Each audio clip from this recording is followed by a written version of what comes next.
Next है section 45(2). ये देखो सेक्शन 45(2) क्या है? Conversion of capital asset into stock in trade. इधर देखो एक एग्जांपल सुना ध्यान से। मेरे पास है ना कुछ जेवर पड़े थे, वो घर में एक एसेट की तरह पड़े थे, एक एसेट की तरह। फिर मैंने क्या किया, वो घर में जो जेवर पड़े थे ना उसको मेरी दुकान में ला के रख दिया। और मान लो मैं जेवरों की दुकान भी चला रहा हूँ, मेरे जेवरों की दुकान भी है, लेकिन मेरे पास एक जेवर थे ना वो प्रेशियस मेरे घर में एक इन्वेस्टमेंट की तरह होल्ड करके रखा था। फिर मैंने क्या सोचा, अब इन जेवरों को मुझे इन्वेस्टमेंट की तरह होल्ड करने का कोई शौक नहीं है, उसको दुकान में रख देता हूँ, बेच दूंगा। अब जैसे ही मैंने घर में जो पड़े जेवरों को दुकान में रखा, उसका स्टेटस परिवर्तन हो गया। घर पड़े पड़े जेवर क्या थे? Capital asset, capital asset. और जैसे दुकान में आ गया, गुड्स बन गया। इसको क्या बोलते हैं? Conversion of capital asset into stock in trade. उसी इधर अमाउंट से समझो ना, मान लो 18-19 में ना मैंने 100 रुपये में वो जेवर खरीदे थे मेरे घर में। और जब खरीदा था ना तो मेरा इरादा उसको होल्ड करने का था, एक इन्वेस्टमेंट की तरह। बीवी को पहनाऊंगा, रखूंगा, संभाल संभाल के रखूंगा, सालों सालों तक संभाल संभाल के रखूंगा। इन्वेस्टमेंट की नीयत से ही लिया था। और इन्वेस्टमेंट की नीयत मतलब कैपिटल एसेट था ना। एंड फिर बाद में 21-22 में क्या हुआ कि मेरा वो इन्वेस्टमेंट की तरह होल्ड करने का मूड बदल गया। मैंने उसको मेरे जेवरों की दुकान में लाके पटक दिया, तो वो दुकान में स्टॉक बन गया। और उस दिन उसकी FMV 150 थी। एंड फिर दुकान में क्यों लाया? बेचने के लिए। तो आगे जाके बेचा भी, देखना बेचा मैंने कभी बेचा 24-25 में। दुकान में लाया 21-22 को, दुकान से बेचा 24-25 को। अब देखो इस अलग अलग डेट्स में ना ज्वेलरी की वैल्यू अप्रिशिएट हुई है। मैं जब घर में खरीदा था जेवर 100 में खरीदा था, और जब उसको मैं दुकान में लाया उसकी FMV 150 थी, और जब दुकान से बेचा उसको 180 में बेचा। तो सी इधर रूल क्या है, लुक, इस पीरियड में जो अप्रिसिएशन हुआ है ना, मतलब 100 से 150 तक का, उसमें कैपिटल गेन्स अराइज होता है। क्यों? क्योंकि इस पीरियड में जेवर मेरे घर पड़े थे, और मेरे घर उसका अस्तित्व क्या था? Capital asset. और एज कैपिटल एसेट जो अप्रिसिएशन हुआ है ना वो कैपिटल गेन में जाता है। फिर ये पीरियड में जेवर कहाँ थे? मेरी दुकान में। और दुकान में पड़े पड़े माल अप्रिशिएट हुआ है, तो वो गुड्स का अप्रिसिएशन है ना, वो PGBP में जाएगा, income from business. In short see question में अपने को 3 डेट देंगे, एक डेट ऑफ परचेज, और फिर डेट ऑन विच उसको हम दुकान में लेके आए, गुड्स बना दिए, एंड फिर डेट ऑफ फाइनल सेल। और फिर अपने को ये पीरियड का जो डिफरेंस है उसको कैपिटल गेन में दिखाना है। और दुकान में आने के बाद जो भी फर्दर अप्रिसिएशन हुआ वो इनकम फ्रॉम बिजनेस। और ये तीनों अमाउंट अपने को क्वेश्चन में देंगे। हाँ ओके। अब ये देखो, जैसे ही दुकान में लेके आते हैं ना, तो मैंने क्या बोला, ये चीज का अप्रिसिएशन कैपिटल गेन में आता है ना। लेकिन इसका टैक्स कब आएगा मालूम है? देखो होता कैपिटल गेन्स का टैक्स कब आता है? जनरली कैपिटल गेन्स का टैक्स कब आता है? Year of tax is a year of transfer. Year of tax is a year of transfer. तो सी टेक्निकली है ना, this is the year of transfer, है ना। कि ट्रांसफर क्यों बोला? क्योंकि सी इस दिन क्या हुआ था, वो कैपिटल का सॉरी ज्वेलरी का अस्तित्व चेंज हो गया। जो कैपिटल एसेट की तरह मेरे घर पड़ा था, गुड्स बन गया। तो कैपिटल एसेट नहीं रहा, तो ट्रांसफर हो गया बोलते। It's a deemed transfer. क्यों? क्योंकि कैपिटल एसेट वाला उसका अस्तित्व चेंज हो गया, गुड्स बन गया ना, उसको हम लोग ट्रांसफर बोलते हैं। तो टेक्निकली तो टैक्स इस ईयर में ही आना चाहिए। As per 45(1) year of tax is the year of transfer. लेकिन यहां पर देखो टैक्स इस ईयर में नहीं आएगा। टैक्स कब आएगा? The year when stock in trade is sold. मतलब ये जेवर को जब दुकान से बेचूंगा ना, तब मेरे को टैक्स भरना पड़ेगा। ओके। क्योंकि सी इस साल में टैक्स आ गया तो कितना गलत है। सोचो ना, मेरे घर पड़े जेवरों को दुकान में लाके रखा, दुकान में रखते ही गवर्नमेंट चढ़ बैठी टैक्स भर। अरे माना कि दुकान में लाना मतलब मेरी नीयत बेचने की है, लेकिन बिकने तो दो। खाली दुकान में लाया और टैक्स मार दो, गलत लगता है ना। इससे सी जब मैं दुकान में लाया ना तब टैक्स नहीं लगेगा, लेकिन दुकान से जब वो जेवर बिकेंगे ना उस ईयर में टैक्स आएगा। और दोनों टैक्स, चाहे कैपिटल गेन का हो कि PGBP का, दोनों ही tax in the year of sale आएगा। अब सुनो, ये तो मैंने ऐसे कैजुअली कैपिटल गेन दिखा दिया ना, लेकिन इसका प्रॉपर कैलकुलेशन देखो कैसे होता है। नेक्स्ट पेज पे देखना, ये देखो इधर इनकम फ्रॉम बिजनेस कितना 130 सॉरी 180 माइनस 150 30 रुपया था ना, लेकिन वो 30 रुपया कैसे दिखाना देखो, selling price of stock in trade, exam में ऐसा दिखाना पड़ता है, less FMV on the date of conversion, ये हो गया अपना इनकम फ्रॉम बिजनेस। तो ये तो इन दोनों को टकरा के आया। कैपिटल गेन्स कैसे आएगा बताओ, तो कैपिटल गेन्स वो सब मचमच है ना, शॉर्ट टर्म लॉन्ग टर्म वो सब। तो पहले शॉर्ट है कि लॉन्ग है, ये गैप मापो, यहाँ से यहाँ तक गैप छोटा है कि बड़ा है, बड़ा गैप है। हमने जेवरों को खरीदा कब था, 18-19, और तब तक पाल पोस के उसको कैपिटल एसेट की तरह रखा था, फिर उसको गुड्स कब बनाया 21-22, तो उस बीच में गैप अच्छा खासा आ गया ना, the gap is more than, tell me इधर कौन सा रूल फॉलो करूं, 3 इयर्स वाला के 3 इयर्स तो बंद हो गया, अभी 2 इयर्स से देखो, 3 इयर्स वाला है, क्योंकि सी ट्रांसफर 21-22 का है, और मैंने तुमको जो जूने रूल नए रूल बताए ना, वो जूना नवा डिसाइड करने के लिए ट्रांसफर डेट रेलेवेंट है। तो इधर ट्रांसफर डेट क्या है 21-22, और 21-22 मतलब 23 जुलाई 2024 के तो पहले ही है ना, तो जूने रूल के हिसाब से जाओ। और जूने रूल में क्या है 1 2 3 ऐसे 3 क्राइटेरिया थे शॉर्ट लॉन्ग के, तो ये तो 3 इयर्स में जाएगा, क्योंकि मैं ज्वेलरी का एग्जांपल लेके बोल रहा हूँ। 1 ईयर तो लिस्टेड सिक्योरिटी यूनिट्स और इक्विटी ओरिएंटेड फंड में, 2 इयर्स किस पे था अनलिस्टेड शेयर्स इमूवेबल प्रॉपर्टी, ये तो जेवर है ना, तो 3 इयर्स के हिसाब से चलेगा। और जूना रूल फॉलो करूंगा क्योंकि ट्रांसफर 21-22 का है यार, तो 3 इयर्स, और 3 इयर्स से तो बड़ा गैप है ना, तो लॉन्ग टर्म हो गया। तो सी इसका कैलकुलेशन देखो मैंने करके रखा इधर, पहले फॉर्मेट देखो ना, पहले फुल वैल्यू ऑफ कंसिडरेशन में क्या लिखूंगा, ये, अरे एक्चुअली अपने को ये माइनस ये करना है, तो ये तो टॉप में आ जाएगा, कॉस्ट तो नीचे कौवा में जाएगा, कौवा कौवा कॉस्ट एक्विजिशन, तो ये 150 को देखो मैंने कहा लिखा इधर एफ ई ओ सी, फिर ये शॉर्ट है कि लॉन्ग है, मेरे एग्जाम्पल में, मेरे एग्जाम्पल में लॉन्ग है, तो ये सब कट कर रहा हूं, देखो ये लॉन्ग है, okay?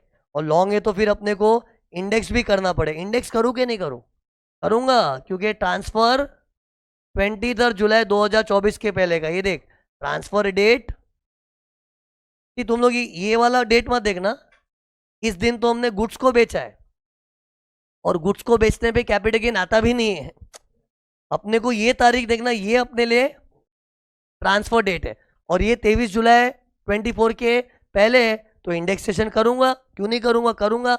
और कैसे करते हैं इंडेक्स बताओ, cost into index upon index, ऊपर ट्रांसफर नीचे परचेस, तो कॉस्ट तो 100 रुपया हो गई, इनटू इंडेक्स कौन से ईयर का, ट्रांसफर ईयर का, और ट्रांसफर ईयर 21-22 है, तो ये ईयर का इंडेक्स न्यूमरेटर में ऊपर आएगा, और नीचे 18-19 का इंडेक्स आएगा।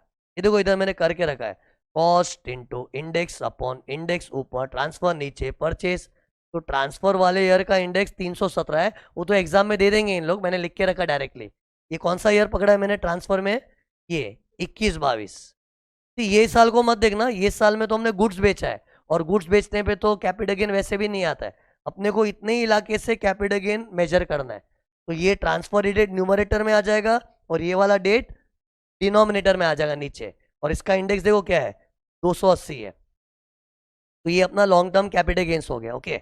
और टैक्स कौन से ईयर में आ रहे हैं देखो, जनरली टैक्स कब आता है, year of tax is a year of transfer, लेकिन इधर ईयर ऑफ टैक्स कब आ रहा है, year of sale of stock in trade, वो तो बताया ना कि टैक्स इस ईयर में नहीं आएगा, तो ये भी एक्सेप्शन हो गया ना, तो एक्सेप्शन कितने थे 4, सी सी डी जे, तो सी सी डी जे में एक सी आ गया, C for conversion of capital asset into stock in trade, उसमें कन्वर्जन होते ही टैक्स नहीं आता, कन्वर्जन होते ही वो कैपिटल एसेट गुड्स तो बन गया, लेकिन वो गुड्स को बिकने के टाइम टैक्स आएगा, in the year of sale of, year of sale of stock in trade, उस ईयर में टैक्स आएगा। तो ये अपना सेक्शन 45(2) हो गया। लेकिन सुनो, अभी मैं रिवर्स केस बता रहा हूँ, इधर मैंने क्या किया, मेरे गुड्स घर कुछ जेवर पड़े थे, उसे इन्वेस्टमेंट की तरह होल्ड करके रखा था, फिर मैंने क्या सोचा, चलो अभी इन जेवरों को दुकान में रख देता हूँ, दुकान में रख दूंगा बिक जाएगा, तो एक कैपिटल एसेट को दुकान में लाया, मतलब स्टॉक में कन्वर्ट किया ना। अब रिवर्स केस, अब इमेजिन करो मेरी जेवरों की दुकान है, और मेरी जेवरों की दुकान है, बहुत सारा माल पड़ा है स्टॉक, और सब माल बेचने के लिए रखा है, लेकिन मेरे स्टॉक में से एक ऐसा नेकलेस दिखा ना, मुझे पसंद आ गया, बोले भैया ये नेकलेस तो सही पीस है यार, इसको दुकान में रखूंगा तो बिक जाएगा, और मुझे बेचना नहीं है, ये नेकलेस मैं अपनी बीवी को दूंगा, बीवी भी खुश है ना कि पति को इतना प्यार आ गया आज, है ना। तो मैंने क्या सोचा, मेरे दुकान में पड़ा हुआ नेकलेस, दुकान में पड़ा हुआ नेकलेस मतलब स्टॉक है, उसको दुकान में से निकाल लिया और घर में मैंने बीवी को बोला ले तू पहन मजा कर जा। तो इधर क्या किया, conversion of stock into capital asset. दुकान में पड़े रहता ना तो बिक जाता, और मुझे बेचना नहीं था क्योंकि मेरी नजर आ गई उस नेकलेस पे। दुकान मेरी है, लेकिन क्या दुकान में तो कस्टमर आएगा तो बेच देना पड़ेगा, तो मैंने उसको दुकान से हटा के बीवी को पहना दिया। तो वो दुकान में था तो स्टॉक था, वो बीवी पहन रही है तो कैपिटल एसेट हो गया। तो ये रिवर्स केस है। एंड फिर फ्यूचर में ना बीवी से झगड़ा हुआ, मैंने बोला निकाल नेकलेस निकाल, पहन के बैठी कब से, बेच दिया फिर उसको मैंने। अरे मुझे अल्टीमेटली बेचना भी उसको। तो सी उसमें ना ऐसा हो रहा है कि एकदम उल्टा है, उल्टा है। तो सी उसके लिए भी एक सेक्शन है 49(9). ये देखो मैंने मेरी बीवी वगैरह सब दिखाऊंगा इधर ड्राइंग में तुमको। ये देखो इधर क्या हो रहा है, conversion of stock in trade, मतलब मेरी दुकान में जो नेकलेस था इनटू कैपिटल एसेट। तो ये देखो ये स्टॉक मतलब मेरा वो नेकलेस तो दुकान में कब आया था, 18-19 में, और 100 रुपये में खरीदा था। और पहले तो मैंने रखा चल दुकान में पड़ा बेचेंगे ना बेचेंगे, फिर मेरी नज़र आ गई उस पर कभी 21-22 में। मैंने बोला यार मस्त प्यारा नेकलेस है यार, इसको दुकान में नहीं रखेंगे, ये तो मैं बीवी को दे दूंगा। तो उस वक्त तो बीवी से अच्छा चल रहा था ना, तो बीवी को मैंने बोला तू पहन मजा कर। और जब बीवी को दिया ना उस वक्त वो नेकलेस की FMV 150 हो गई थी।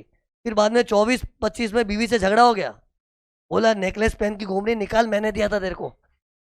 और फिर वो नेकलेस मैंने इवेंचुअली बेच दिया, कितने में, 180। तो टेल मी इस पूरे सफर में नेकलेस का एप्रिसिएशन बताओ। पहले 100 से 150 हुआ था, फिर 180 हुआ था। तो इसमें कैसे करेंगे बताओ। ये वाला पोर्शन इनकम फ्रॉम बिजनेस में आएगा। क्यों, क्योंकि नेकलेस पहले दुकान में था, तो दुकान में पड़े पड़े माल अप्रिशिएट होता है तो गुड्स अप्रिशिएट होता है, गुड्स। तो गुड्स से तो पीजीपीपी आता है, पीजीपीपी। तो वो कितना आ गया, 50 रुपया। लेकिन 21-22 में क्या हो गया, दुकान में कि बीवी के गले में, बीवी के गले में नेकलेस की तरह है ना, तो वो तो कैपिटल एसेट बन गया ना। एंड फिर बाद में एज कैपिटल एसेट जो अप्रिशिएशन हुआ है 150 से 180, तो उसका क्रेडिट तो कैपिटल गेन को जाएगा ना, तो कैपिटल गेन। अरे मतलब ये जो था ना अभी, इसका एकदम ऑपोजिट है। तो ये स्ट्रेट कन्वर्जन था, कैपिटल एसेट इनटू स्टॉक फिर बेचने का। रिवर्स में क्या है, स्टॉक टू कैपिटल एसेट फिर बेचने का। तो ये वाले के लिए सेक्शन 45(2) था, गड़बड़ मत करना सेक्शन में। कैपिटल एसेट टू स्टॉक हुआ तो 45(2), और स्टॉक टू नेकलेस वाला example, stock to capital asset हुआ तो 49(9). और एकदम ऑपोजिट इधर देखो, बिजनेस इनकम पहले है, कैपिटल गेन बाद में आया। और इधर क्या था, कैपिटल गेन पहले था, बिजनेस बाद में था। लेकिन सी एक डिफरेंस बताओ, लुक इधर टैक्स कब आ रहा था, प्रीवियस सेक्शन में, चाहे कैपिटल गेन हो कि इनकम फ्रॉम बिजनेस हो, सारा टैक्स, दोनों चीज का टैक्स, दोनों मतलब सीजी का पीजीबीपी का, दोनों टैक्स कब आएगा, ईयर ऑफ सेल में। लेकिन दूसरे वाले सेक्शन में ऐसा नहीं है। इधर क्या है, इनकम फ्रॉम बिजनेस जिस ईयर में कन्वर्जन हुआ ना उस ईयर में टैक्स आ जाएगा हाथों हाथ। मतलब जिस दिन मैंने दुकान में से नेकलेस लेके आया ना, बहुत प्यारा नेकलेस है, ये तो बीवी को पहनाऊंगा, तो दुकान में से गया ना, तो बिजनेस तो ऐसा जैसे दुकान में गया मानो माल बिक गया, चाहे प्रोप्राइटर ही लेके चला गया हो। दुकान में से कस्टमर को देते तो पीजीबीपी आता ना, लेकिन इधर दुकान में से प्रोप्राइटर ही लेके गया अपनी बीवी के लिए, तो उसको उसी साल में प्रॉफिट बुक करके टैक्स भरना पड़ता है। ये थोड़ा चेंज है, लुक हियर, ये देखो पीजीबीपी का टैक्स सेम ईयर में आएगा। एंड फिर कैपिटल गेन का कब आएगा, वो तो बीवी से जब झगड़ के बोला चल निकाल पहन के बैठे निकले, हट मैं बेच दूंगा उसको, तो वो तो जब बेचूंगा तब कैपिटल गेन का टैक्स आ जाएगा। ये देखो मतलब इतना सा बारीक सा फर्क है, बाकी पूरा ऑपोजिट था। फर्क देखा कि नहीं, वो पहले वाले कन्वर्जन में तो पीजीबीपी कैपिटल गेन दोनों टैक्स लास्ट में आता है, इधर रिस्पेक्टिव ईयर में टैक्स आ रहा है। ओके तो ये अपना 49(9) भी खत्म हो गया। 49(9) section 45(5), this is compulsory acquisition of capital asset by government. Section 45(5) चालू हो रहा है, याद रखना। Compulsory acquisition. ये देखो, मान लो एक एक्स था, जल्दी देख फटाफट। एक्स के पास जमीन थी जो उसे 100 रुपये में खरीदी थी, गवर्नमेंट उसकी जमीन छीन ली। छीना झपटी, छीना झपटी। और गवर्नमेंट छीना झपटी क्यों करती है? क्योंकि उसकी जहाँ जमीन थी उधर गवर्नमेंट को फ्लाईओवर बनाना था, और जिधर जमीन है उधर ही गवर्नमेंट को फ्लाईओवर बनाना है। तो गवर्नमेंट ये सोच अरे जमीन तो उसकी है ना, अरे उसकी है तो क्या ले लो, फ्लाईओवर बनाना ज़्यादा ज़रूरी है। तो गवर्नमेंट को फ्लाईओवर वगैरह बनाना होगा, तो उसकी ज़मीन उससे हड़प ली। और ये हड़पा हड़पी कब हुई? 22-23 में। तो ये ईयर में ट्रांसफ़र हो गया। लेकिन गवर्नमेंट ने प्रॉपर्टी छीनने के बाद पैसा तुरंत नहीं दिया। कभी दिया? 24-25 में। कि गवर्नमेंट कभी भी कंपल्सरी एक्विजिशन करती है तो पैसा तो देना ही पड़ेगा ना। लेकिन उन लोग क्या एकदम बेरहम होते हैं, छीना झपटी तो कर लिए 22-23 में, फ्लाईओवर का काम भी चालू कर दिया। और ये बेचारे का पैसा कब मिला उसको? 24-25 में। और मान लो उसको 500 रुपये का कॉम्पेंसेशन मिला। ये क्या लेगा? कॉम्प मतलब कॉम्पेंसेशन। अब पता जनरली टैक्स कब आता है? जनरली तो year of tax is the year of transfer. लेकिन यहाँ पर इस ईयर में टैक्स नहीं आएगा। इधर टैक्स कब आएगा? Year of receipt. क्योंकि सी, इधर गवर्नमेंट छीना झपटी करती है, एक तो दादागिरी करे, पैसा भी नहीं देवे, टैक्स भी तुरंत ले लेवे, ये तो अनर्थ हो जाएगा ना। तो इधर लॉ ने बोला ठीक है, जब पैसा मिलेगा तभी टैक्स भरना। ओके, और इसका कैलकुलेशन देखो कैसा होगा, लुक हियर। सबसे पहले फुल वैल्यू ऑफ कंसिडरेशन में क्या आएगा? 500। एफईओसी का मतलब ही क्या? Full value consideration.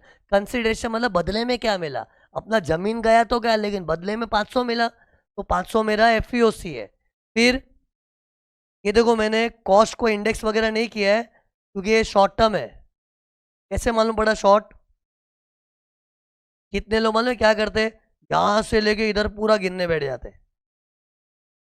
एक रूल बताऊं, शॉर्ट टर्म लॉन्ग टर्म गिनने का एक फॉर्मूला बना दो, purchase date to transfer date. इतना रट लोगे ना, कभी गड़बड़ नहीं होगी। क्योंकि मैंने देखा कैपिटल गेन में सिली मिस्टेक कर करके आते हैं। मतलब कोई को लोग ऐसे अंदाज से शॉर्ट टर्म लॉन्ग टर्म कर लेते हैं। अंदाज से करने का होता है, गिनने का होता है, गिनने का। और गिनने का भी कैसे? Purchase date to transfer date. तो इधर बताओ, परचेज डेट क्या थी? 21-22। और ट्रांसफर डेट क्या थी? 22-23। इतना पीरियड मापो, और 21-22 पूरा भी गिन लो, 22-23 पूरा भी गिन लो, तो 2 साल है। और ये जमीन है, जमीन जमीन 2 साल तक तो शॉर्ट ही रहती है ना यार। वो तो नए रूल में तो सब कुछ 2 साल के हिसाब से, और पुराने रूल में इमूवेबल प्रॉपर्टी अनलिस्टेड शेयर्स का 2 इयर्स था। ये देखो, इधर शॉर्ट टर्म है, एंड बिकॉज शॉर्ट टर्म तो इधर मैंने इंडेक्स विंडेक्स का मगजमारी नहीं पाला है। फिर वो तो लॉन्ग टर्म भी होता ना।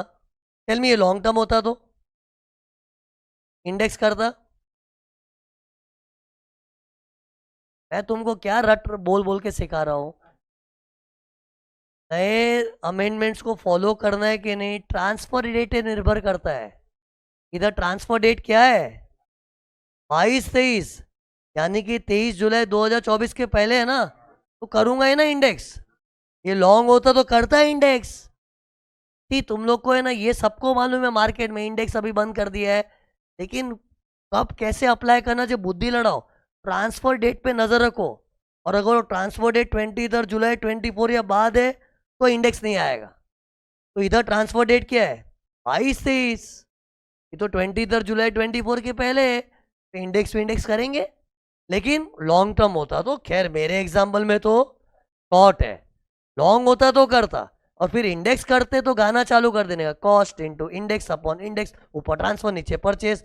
तो कॉस्ट ये हो गया, इंडेक्स अपॉन इंडेक्स, ऊपर ट्रांसफर मतलब ये ईयर का इंडेक्स आएगा, और नीचे ये ईयर का इंडेक्स आएगा। ऊपर ट्रांसफर ईयर, नीचे परचेज ईयर। लेकिन ये लॉन्ग टर्म होता तो करता, लेकिन मेरे में तो ये शॉर्ट टर्म है, तो इधर मैंने सीधा कॉस्ट लिख दिया है, और अपना आंसर आ गया 400 रुपया सटक जी। शॉर्ट टर्म कैपिटल गेन्स आ गए। ओके, अब सुनो, कंपल्सरी एक्विजिशन में क्या होता है, बहुत बार असेसी लोग सेटिस्फाइड नहीं होते। ये क्या है, दादागिरी करके मेरा प्रॉपर्टी हड़प लिया, और पैसा भी 500 रुपया दे दिया, वो भी लेट दिया। अब असेसी की इच्छा क्या थी, मुझे 700 रुपया मिलना चाहिए। मिला उसको 500, लेकिन उसको चाहिए था 700। लेकिन गवर्नमेंट ज़्यादा बार्गेन ही नहीं करती है, चाहिए तो ले, ये तो निकल। तो उसने केस कर दिया, ये क्या दादागिरी है क्या, 500 क्यों, मेरे को 700 चाहिए। तो केस चला, और केस जीत गया बाद में। में क्या है, हर समय वो केस लड़ेगा, जीतेगा भी। सम्स में ऐसा ही होता है, जाके रियल लाइफ में तो कोई केस करता भी नहीं है, करेगा तो जीतेगा, उसका क्या गारंटी है। लेकिन सम्स वम्स में तो बच्चों के लिए कैसा होता है, केस करेगा और जीतेगा, भाई जीतेगा हमारा आरसीसी, तो जीत भी जाता है। तो ये देखो जीत गया वो, देख 200 रुपया जीत के हासिल किया। और उसकी इच्छा क्या थी, हमें 700 मिले, 500 तो मिल ही चुका था और 200 मिल गया, है ना। और ये कब मिला, 26-27 में। तो अब उसको वापस से टैक्स भरना पड़ेगा। क्यों, क्योंकि उसने पहली मर्तबा जब टैक्स भरा था वो तो 500 पे भरा था, अब 200 तो एडिशनली मिला ना, तो उसका टैक्स अलग से भरना पड़ेगा। लेकिन ये 200 रुपये में ना पूरी डिटेल कंप्यूटेशन नहीं करनी है, एक छोटा सा कंप्यूटेशन आएगा, ये देखो। जो भी एफ 200 रुपया मिला ना, उसको FEOC में टिका दो, और जो कोर्ट कचहरी के खर्चे हुए वो लेस कर दो एज ट्रांसफर एक्सपेंस। फिर ये कौवा कौवी वो सब लिखने का जरूरत नहीं है, क्योंकि अपने पहली कैलकुलेशन में सब हो चुका है। तो ये दूसरी कैलकुलेशन क्यों कर रहे हैं, कि कोर्ट में अपने जीत के एक्स्ट्रा पैसा मिला ना, तो वो एक्स्ट्रा पैसा मिला उसके लिए कैपिटल गेन आएगा, लेकिन डिटेल्ड वर्किंग नहीं आएगा, क्योंकि जो cost of acquisition, cost of improvement होता है, वो तो पहली वर्किंग में सब हो चुका है। तो ये कुछ भी नहीं आएगा, ये देखो इतना छोटा सा वर्किंग होगा, और वर्किंग में खाली एक ही चीज लेस होगी, लीगल एक्सपेंस, क्योंकि 200 रुपया हासिल करने के लिए उसको लॉ का सहारा लेना पड़ा, तो जो भी लीगल एक्सपेंस है लेस कर दो। और ये भी शॉर्ट टर्म ही होगा। इतने लोग क्या सोचते हैं, अरे कोर्ट में तो 10 साल केस चला होगा यार, लॉन्ग टर्म। अरे 100 साल भी केस चले उससे क्या फर्क पड़ता है। शॉर्ट लॉन्ग है ना, वो जमीन की उम्र है। वो जमीन तो बेचारी थोड़े वक्त मेरे साथ रही, चल बसी, तीन ही जा चुकी थी, तो जमीन की उम्र तो अभी भी शॉर्ट है ना। उसके पीछे झगड़े भले 100 साल चले कोर्ट में, लेकिन है तो वो शॉर्ट ही ना। उसी मेरा जो पहले निर्णय निर्णय लिया था, निर्णय कि ये शॉर्ट है, वो इधर भी शॉर्ट है, इधर भी शॉर्ट ही रहने वाला है। ठीक है, खाली कोर्ट में केस लंबा चलने से कोई शॉर्ट लॉन्ग का डिसीजन चेंज नहीं होता। वो पहले शॉर्ट था तो अभी भी शॉर्ट ही रहेगा। ओके, हाँ, अगर ओरिजिनली ये लॉन्ग होता ना, ये तो ये लॉन्ग तो फिर ये भी लॉन्ग होता। ओके, ये देखो इसको हम लोग क्या बोलते हैं, इनिशियल कॉम्पेंसेशन। और जो कोर्ट कचहरी से मिला उसको क्या बोलते हैं, एनहांस कॉम्पेंसेशन। क्या बोलते हैं, एनहांस। एनहांस मतलब इंक्रीज हो गया कॉम्पेंसेशन। फिर सुनो, इसमें कई बार क्या होता है में, ये जो 500 रुपया दिख रहा है, ये गवर्नमेंट अपने को इंस्टॉलमेंट्स में देती है। एक तो क्या, गवर्नमेंट दादागिरी करके प्रॉपर्टी छीनती है, पैसा भी टाइम पे नहीं देती है, और उसमें भी बहुत बार लटका लटका के देती है। लटका लटका मतलब टुकड़े टुकड़े में देती है। लटकाया तो था ही 22-23 में छीन के, पैसा कब दिया, 24-25। लेकिन मेरे पहले एग्जाम्पल में शुक्र मानो एक झटके में तो मिल गया, लेकिन कभी कभी वो भी इंस्टॉलमेंट्स में मिलता है। ये देखो ड्राइंग देखो मेरी, दिख रहा है। ऐसा मान लो कि अपने को 500 रुपया है ना 3 इंस्टॉलमेंट में मिला था, ऐड करके देख, 100, 200 टोटल 500 हो गया। और ऐसे अज्यूम करो 3 अलग अलग ईयर है। 100 रुपया मिला था 24-25 में, 200 मिला था 25-26 में, एक और 200 मिला था 26-27, मतलब 3 साल में स्प्रेड होके मिला है। तो ऐसे में सवाल क्या आता है, अगर कॉम्पेंसेशन टुकड़ों टुकड़ों में मिला है तो क्या टैक्स भी टुकड़े टुकड़े में आएगा, क्योंकि सुना है कंपल्सरी एक्विजिशन का टैक्स रिसीट बेसिस पे आता है। तो अगर रिसीव एक झटके में मिला तो टैक्स एक झटके में आ गया, लेकिन रिसीव टुकड़े टुकड़े में हुआ तो क्या टैक्स भी टुकड़े टुकड़े में आएगा, नहीं, टैक्स टुकड़े टुकड़े में नहीं आएगा, इकट्ठा आएगा। क्योंकि सी ये 100, ये देखो 3 अमाउंट को 100, 200, 200, इसको टुकड़े टुकड़े में टैक्स आने में दिक्कत क्या है, में 3 कंप्यूटेशन करनी पड़ेगी। एक कंप्यूटेशन में ऊपर 100 लो, दूसरे में 200 लो, तीसरे में 200 लो, और फिर 3 कंप्यूटेशन में कौवा भी स्प्लिट हो जाएगा। कौवा क्या होता है, कॉस्ट ऑफ एक्विजिशन। कौवी क्या होती है, कॉस्ट ऑफ इंप्रूवमेंट। तो सी FEOC तो अपने पास 3 टुकड़े में है, 500 के 3 टुकड़े क्या है, 100, 200, 200। लेकिन फिर कौवा भी स्प्लिट हो जाए, कौवी भी स्प्लिट हो जाएगी, ये सब क्या है, कॉम्प्लिकेशन हो जाएगा। लॉ ने बोला है मत करो ऐसा यार, भले तुमको पैसा टुकड़े टुकड़े में मिला है, लेकिन जब तुमको पहली इंस्टॉलमेंट मिली ना, उसी वक्त सारा टैक्स भर दो, क्योंकि तेरा 500 रुपया नक्की तो कर ही दिया था ना हमने। तो जैसे ही तेरे को फर्स्ट इंस्टॉलमेंट मिला ना, फर्स्ट, जैसे फर्स्ट इंस्टॉलमेंट कितने का था, 100 रुपये का, तो मिले भले 100 रुपये है, लेकिन तू पूरे 500 का टैक्स चुका दे, क्योंकि इसको टुकड़े टुकड़े में टैक्स आना मतलब कैलकुलेशन में बहुत कॉम्प्लिकेशन आ जाएगी, वो हम चाहते नहीं है। तो इन शॉर्ट कंक्लूजन क्या है, जब फर्स्ट इंस्टॉलमेंट मिलता है ना अपने को, ये देखो 100 रुपया, उसी वक्त टैक्स भर दो, और बाद में जो 200 रुपया मिलेगा तो क्रॉस मतलब तब उस पर टैक्स मत भरना, क्योंकि जब 100 रुपया मिला उसी वक्त मैंने फुल 500 रुपीज का टैक्स इकट्ठा चुका दिया था। ओके, उसी माना के टैक्स रिसीट बेसिस पे है, लेकिन अगर कॉम्पेंसेशन इंस्टॉलमेंट में मिल रहा है तो टैक्स इंस्टॉलमेंट में नहीं आएगा, टैक्स तो इकट्ठा कब आएगा, फर्स्ट इंस्टॉलमेंट वाले ईयर में। ओके, लेकिन सी ये देखो, ये तो मैं इनिशियल कॉम्पेंसेशन के लिए कुछ बोल रहा था, लेकिन एनहांस कॉम्पेंसेशन करके भी कुछ होता है ना। ये क्या होता है, ये तो कोर्ट में लड़ झगड़ के हासिल किया ना। तो ये देखो मेरे एग्जाम्पल में कोर्ट में लड़ झगड़ के मैंने कितना हासिल किया था, 200 रुपया, तो मैं केस जीत गया। अब इसमें भी है ना, कई बार गवर्नमेंट तड़पा तड़पा के देती है, जीत गया ना ज़्यादा नाच मत, मिलेगा तेरे को 200 और मिल जाएगा, लेकिन अभी तू 100 रख, अगले साल 100, मतलब ये भी इंस्टॉलमेंट्स में आ गया। देखो ये देखना उधर लिखा है 100 100, लेकिन इसमें क्या है, ज़्यादा कैलकुलेशन नहीं है ना। एनहांस कॉम्पेंसेशन में कुछ डिटेल्ड कैलकुलेशन होता है कि छोटा वर्किंग है, छोटा वर्किंग है, खाली लीगल एक्सपेंस माइनस करना ना, तो this will be taxable as and when received. जैसे सी मेरे को 2 टुकड़े में मिला ना 100 एंड 100, तो जिस साल पहला 100 मिला उसमें लीगल एक्सपेंस कट करके उसका टैक्स उस साल भर दो, और दूसरा वाला 100 जब मिलेगा तब उसका टैक्स तब आएगा, मतलब this will be taxable as and when received, क्योंकि इधर कैलकुलेशन की दिक्कत नहीं आती है। इनिशियल कॉम्पेंसेशन में तो क्या था, पूरा वर्किंग करने का है, cost of acquisition, cost of improvement, और इंडेक्स विंडेक्स भी कभी कभी होता है, और अगर इंस्टॉलमेंट से वर्किंग करेंगे ना कॉम्प्लिकेट हो जाता है। उसी एनहांस कॉम्पेंसेशन में क्या रूल है, इट विल बी टैक्सेबल एक शॉट में कि as and when received, as and when received. देखो मैंने टी लिखा है ना 2 बार। हाँ, एट द मोस्ट क्या है, लीगल एक्सपेंस का लफड़ा है। जैसे मेरे एग्जाम्पल देखो 5 रुपए का लीगल एक्सपेंस है ना, वो तो ठीक है ना, वो नॉमिनल एक्सपेंस होता है, तो अपने को जो पहली बार 100 रुपया मिला था ना, उसमें 5 काट के 95 पे टैक्स भर दो, और बाकी का 100 जब मिलेगा तब भरेंगे। उसी इधर देखो मैंने कुछ लिखा है, पढ़ो पढ़ो जल्दी पढ़ो। अगर इंस्टॉलमेंट्स में मिला तो रूल क्या है, इनिशियल कॉम्पेंसेशन अगर टुकड़े टुकड़े मिला तो फर्स्ट इंस्टॉलमेंट में ही पूरा टैक्स आ जाएगा, मिली भले छोटी अमाउंट होगी लेकिन टैक्स पूरे का भर दो, है ना।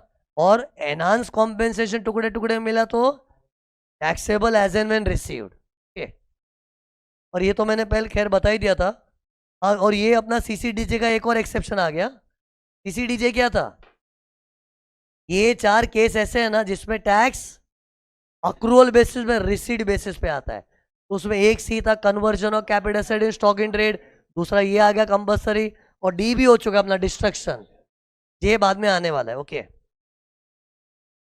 अब देखो इतना हो गया ना, ये लास्ट मैंने इधर तक पढ़ा तुमको ना इंस्टॉलमेंट्स वाला पॉइंट। अब देखो, अब एक अच्छा पॉइंट है एनहांस कॉम्पेंसेशन को लेके। अब टेल मी एनहांस कॉम्पेंसेशन मतलब क्या, अगर एसएससी कोर्ट में लड़ झगड़ के बोल रहे मेरे को और पैसा चाहिए और पैसा चाहिए और पैसा चाहिए, वो कोर्ट्स के ऑर्डर से आता है ना, लेकिन कई बार क्या कोर्ट में बहुत सालों तक केस चलते रहता है और एसएससी का धक्के खा खा के थक जाता है, तो कोर्ट को भी दया आ जाती है। क्या दया आ रही है कि बेचारा कब से हमारे चक्कर काट रहा है लेकिन हम जजमेंट नहीं दे पा रहे, और उस कारण से बेचारा अपने 200 रुपये के लिए, ये 200 रुपया था ना, अरे कोर्ट में मेरी मांग क्या थी, मुझे और 200 रुपया चाहिए, लेकिन लेट्स अज्यूम अभी तक जजमेंट नहीं आया है, तो कोर्ट को भी गिल्टी फील हो रहा है कि ये कब से धक्के खा रहा है और इसको अभी तो हम लोग 200 रुपया दे के नहीं, वो जजमेंट नहीं दे पा रहे। ऐसे में बहुत बार कोर्ट क्या करती है, उसको बोलती है देखिए हमको जजमेंट देने में टाइम लगेगा, लेकिन एक बार के लिए एसएससी को 50 रुपया पकड़ा दो, हाथ में कुछ पैसा आएगा तो उसको कलेजे में ठंड पड़ेगी, बेचारा कब से धक्के खा रहा है, और हम भी क्या कोर्ट लोग क्या लाचार है, हम लोग क्या ऐसा घाई घाई में जजमेंट दे नहीं सकते, हमको अभी टाइम लगेगा। मतलब सीन ऐसा है कि कोर्ट 200 रुपये के लिए फैसला सुना नहीं पा रही है, लेकिन उनको दया एसएससी पे आ रही है कि बेचारा कब से धक्के खा रहा है, तो कुछ तो दिलवा दो उसको। उसको बोला चल एक बार का तू 200 में से 50 रुपए रख, लेकिन भूल मत तू केस जीता नहीं है, तेरे को खाली एक बार पैसे दिलवा रहे हैं, कल को तू हारा तो लौटाना पड़ेगा, लेकिन एक बार के लिए चल 50 रुपए रख। इसको बोलते इंटरिम ऑर्डर। क्या बोलते? Interim order. इंटरिम मतलब फाइनल जजमेंट नहीं है, इन बिटवीन एक छोटा सा ऑर्डर पास कर दिया कि अभी भी हम केस के ऊपर सोच रहे हैं, लेकिन एसएससी को 50 रुपये फॉर द टाइमिंग दिलवा दो। 50 रुपये याद रखना, और 50।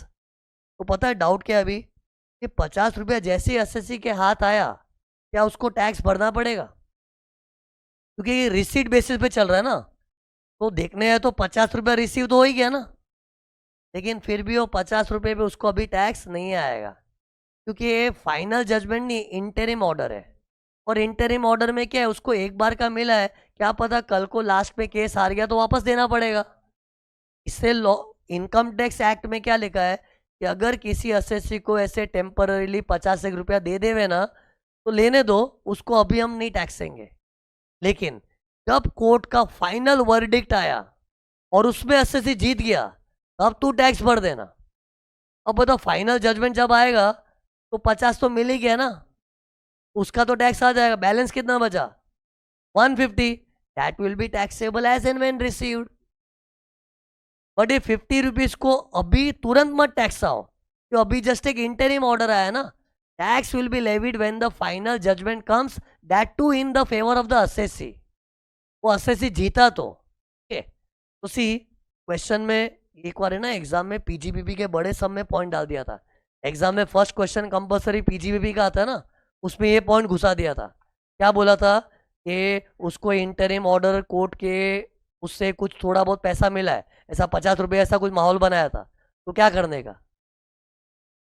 टैक्सेबल के not taxable? Not taxable, ignore it. मिला है तो क्या, हाँ तो इंटरिम ऑर्डर मतलब क्या, टाइम पास के लिए मिला है, कल को हार गया तो उसको वापस देना पड़ेगा, उसको इग्नोर कर देना, मतलब वो कैपिटल गेन में टैक्सेबल मत लेना। Okay.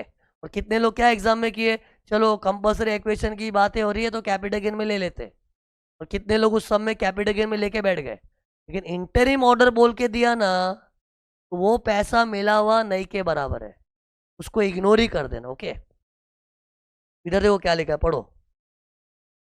Any receipt as per the interim order of the court, although received now, but it will be taxable when final order के टाइम टैक्सेबल होगा। तो वो 50 रुपया अभी उसको बिना रख, तू मजा कर। टैक्स कब भरेगा? जब फाइनल जजमेंट आएगा, वो भी तेरे फेवर में आया तो ही भरना पड़ेगा, नहीं तो भरने की जरूरत नहीं है। और फिर फाइनल जजमेंट उसके फेवर में तो बैलेंस 150 भी तो मिलेगा ना, और वो बैलेंस 150 तो as and when receive taxable. फिर ये कंपल्सरी इक्वेशन है, गवर्नमेंट जो पैसा उसको रुक रुक के देती है, डीले करती है ना, उसका इंटरेस्ट भी मिलता है। अरे कंपल्सरी एक्विजिशन का भी एक एक्ट है इंडिया में, वो क्या बोलता है कि कभी भी गवर्नमेंट छीना झपटी करती है और लोगों को पैसा लेट देती है, उसका इंटरेस्ट दो, और वो इंटरेस्ट मिलता है ना एसएससी को, वो इनकम फ्रॉम अदर सोर्स में जाएगा। कि अपने को जो मेन कॉम्पेंसेशन मिल रहा है ना, वो कैपिटल गेन है, लेकिन वो कॉम्पेंसेशन के ऊपर एक्स्ट्रा ब्याज मिलता है ना, ब्याज ब्याज, वो इनकम फ्रॉम अदर सोर्स में जाएगा। और उसमें देखो 50% का स्टैंडर्ड डिडक्शन है। क्यों स्टैंडर्ड डिडक्शन? बिकॉज गवर्नमेंट को भी दया आ गई कि बेचारे के साथ इतना टॉर्चर हो रहा है और कॉम्पेंसेशन उसको लेट दे रहे, उसमें एसएससी का तो कसूर नहीं। अब उसको जो इंटरेस्ट मिल रहा है वो भी उसके सिर पे टैक्स का आ रहा है। इसलिए गवर्नमेंट ने इंटरेस्ट में थोड़ा रिलीफ दिया है कि जो भी अपने को interest for what, for delay in the compensation. Compensation वक्त पे नहीं दिया तो मेरे को ब्याज दो, वो जो ब्याज मिलेगा ना उसमें से आधा माफ, आधा टैक्सेबल, आधा 50% लिखा है ना, लेकिन वो कौन से हेड में जाएगा? Income from other source. और जो अपना मेन कॉम्पेंसेशन है वो तो कैपिटल गेन, वो तो बता ही दिया ना, ब्याज जाएगा इनकम फ्रॉम अदर सोर्स में, लेकिन 50% डिडक्शन मिलेगा उसमें। तो बस सेक्शन 45(5) में ना अपने को ये ड्राइंग के साथ में ये 4 नोट्स पढ़नी थी और ये सेक्शन समाप्त हो गया। ओके। फिर ये देखो एक सेक्शन 46 है, लिक्विडेशन। देखो बताओ, कंपनी जब लिक्विडेट होती है तो उसका प्रोसीजर क्या होता है बताओ? सब एसेट बेच देते, फिर आउटसाइड लाइबिलिटीज को पे करते, फिर अंत में शेयर होल्डर को देना पड़ता है ना, उसी वो अंत वाला समय आ गया है। ये देखो लाइबिलिटी साइड में कुछ भी नहीं बचा है, अभी शेयर होल्डर देने का टाइम आ गया।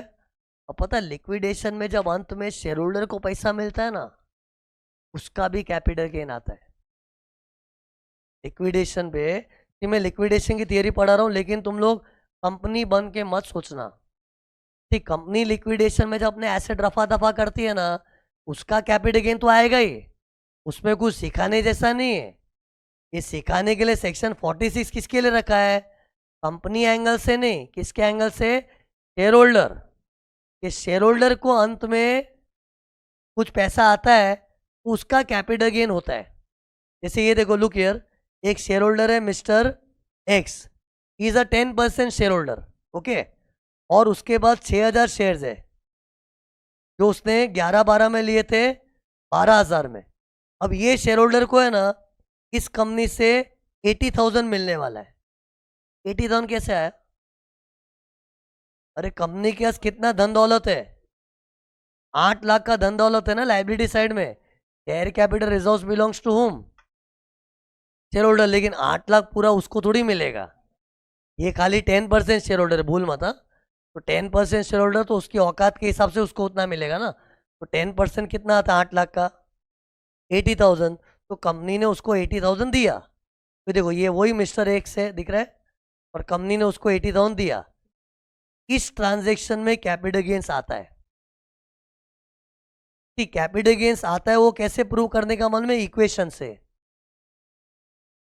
ये कंडीशन चेक करो, तुमको भी लगे हाँ यार कैपिटल गेन तो आना चाहिए। टेल मी, कैपिटल गेन्स की कंडीशन क्या है? कैपिटल एसेट होना चाहिए।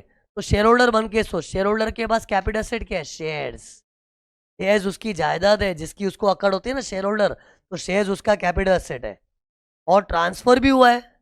तो जब कंपनी लिक्विडेट होती है ना, तो शेयर होल्डर को अपना शेयर होल्डर पना त्यागना पड़ता है, जिसको इंग्लिश से बोलते हैं रेलिंक्विशमेंट।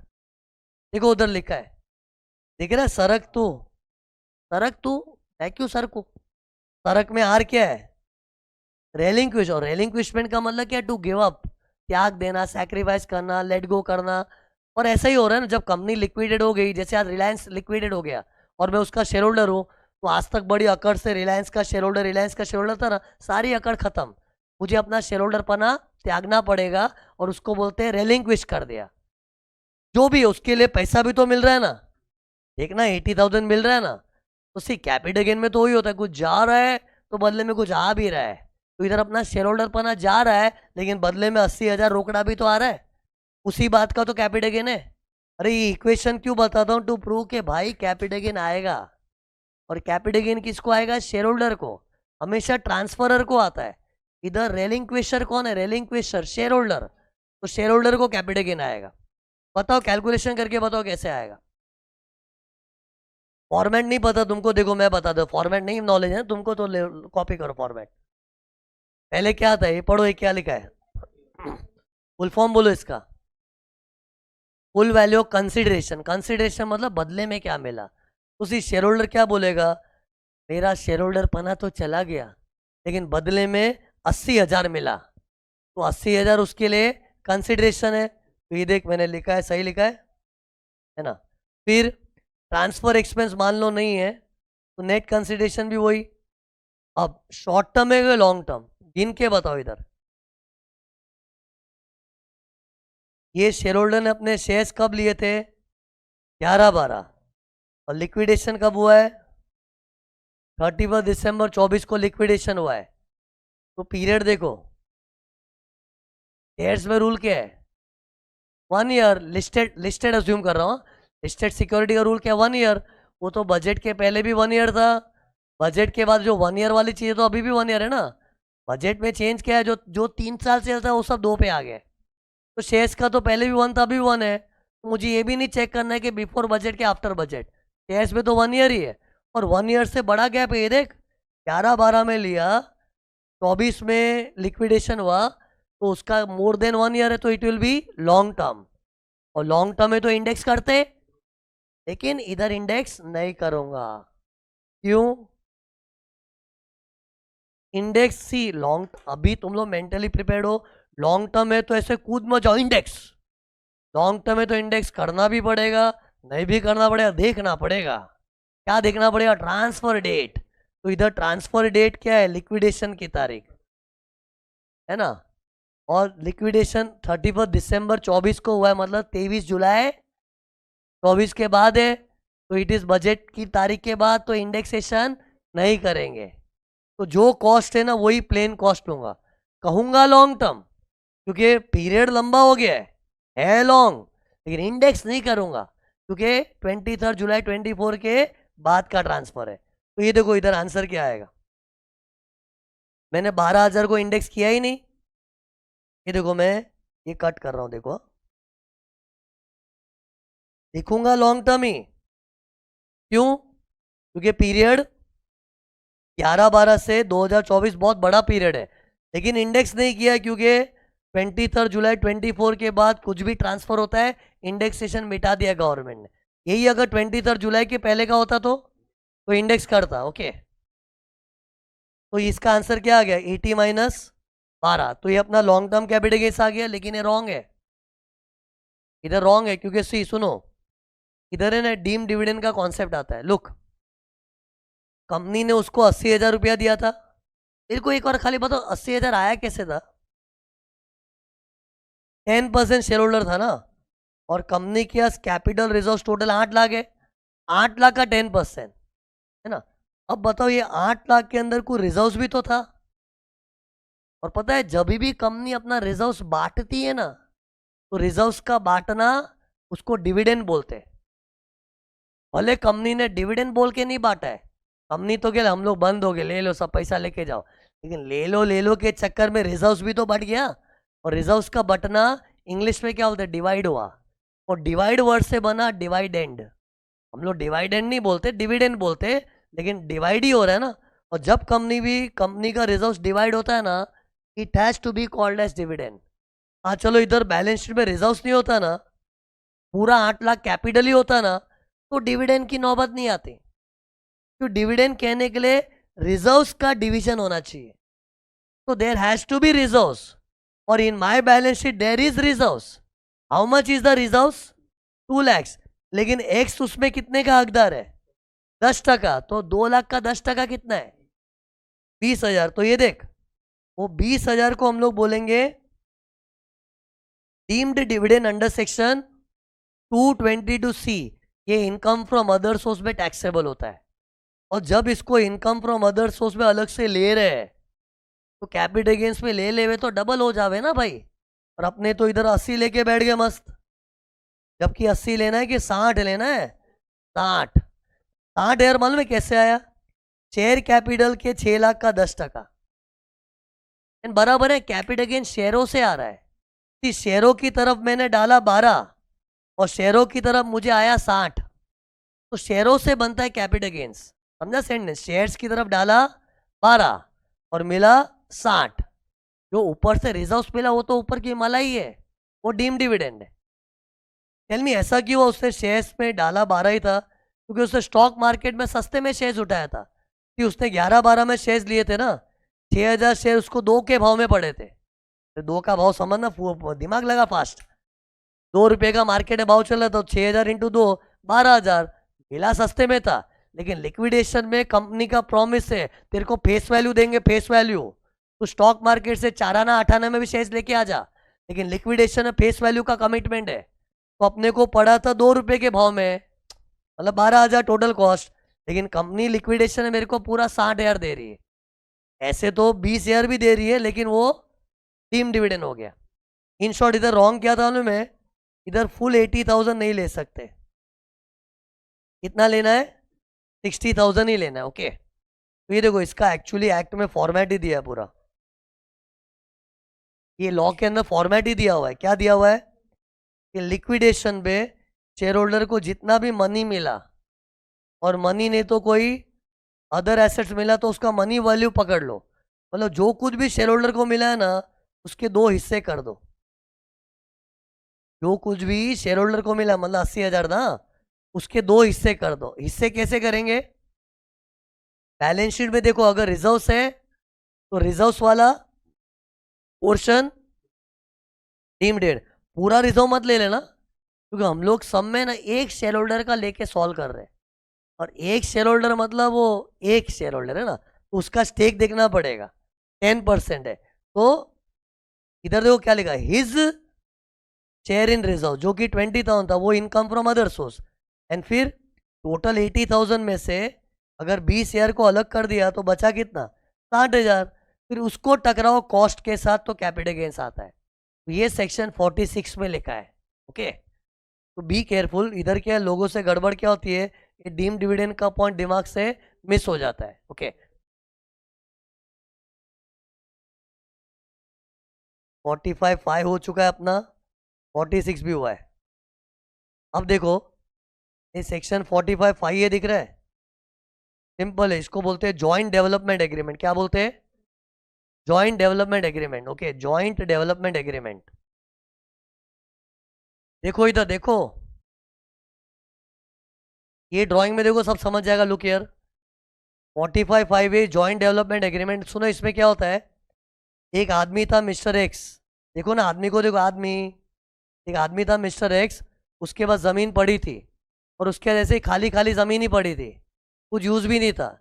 तो उसके पास एक दिन बिल्डर आया कोई, बिल्डर ने उसको क्या बोला, तेरी ज़मीन दे देना हमको, हम इसके ऊपर अच्छा मस्त बड़ा बिल्डिंग बनाएंगे, और उस बिल्डिंग के अंदर कुछ फ्लैट्स तेरे को दे देंगे। तो तेरे को देना पड़ेगा क्योंकि ज़मीन तो तेरी है ना, तो ज़मीन के बिगड़ तो बिल्डिंग बन ही नहीं पाएगी। तो because you are giving your ज़मीन, तेरे को बदले में हम लोग नई बिल्डिंग के 3 फ्लैट दे देंगे।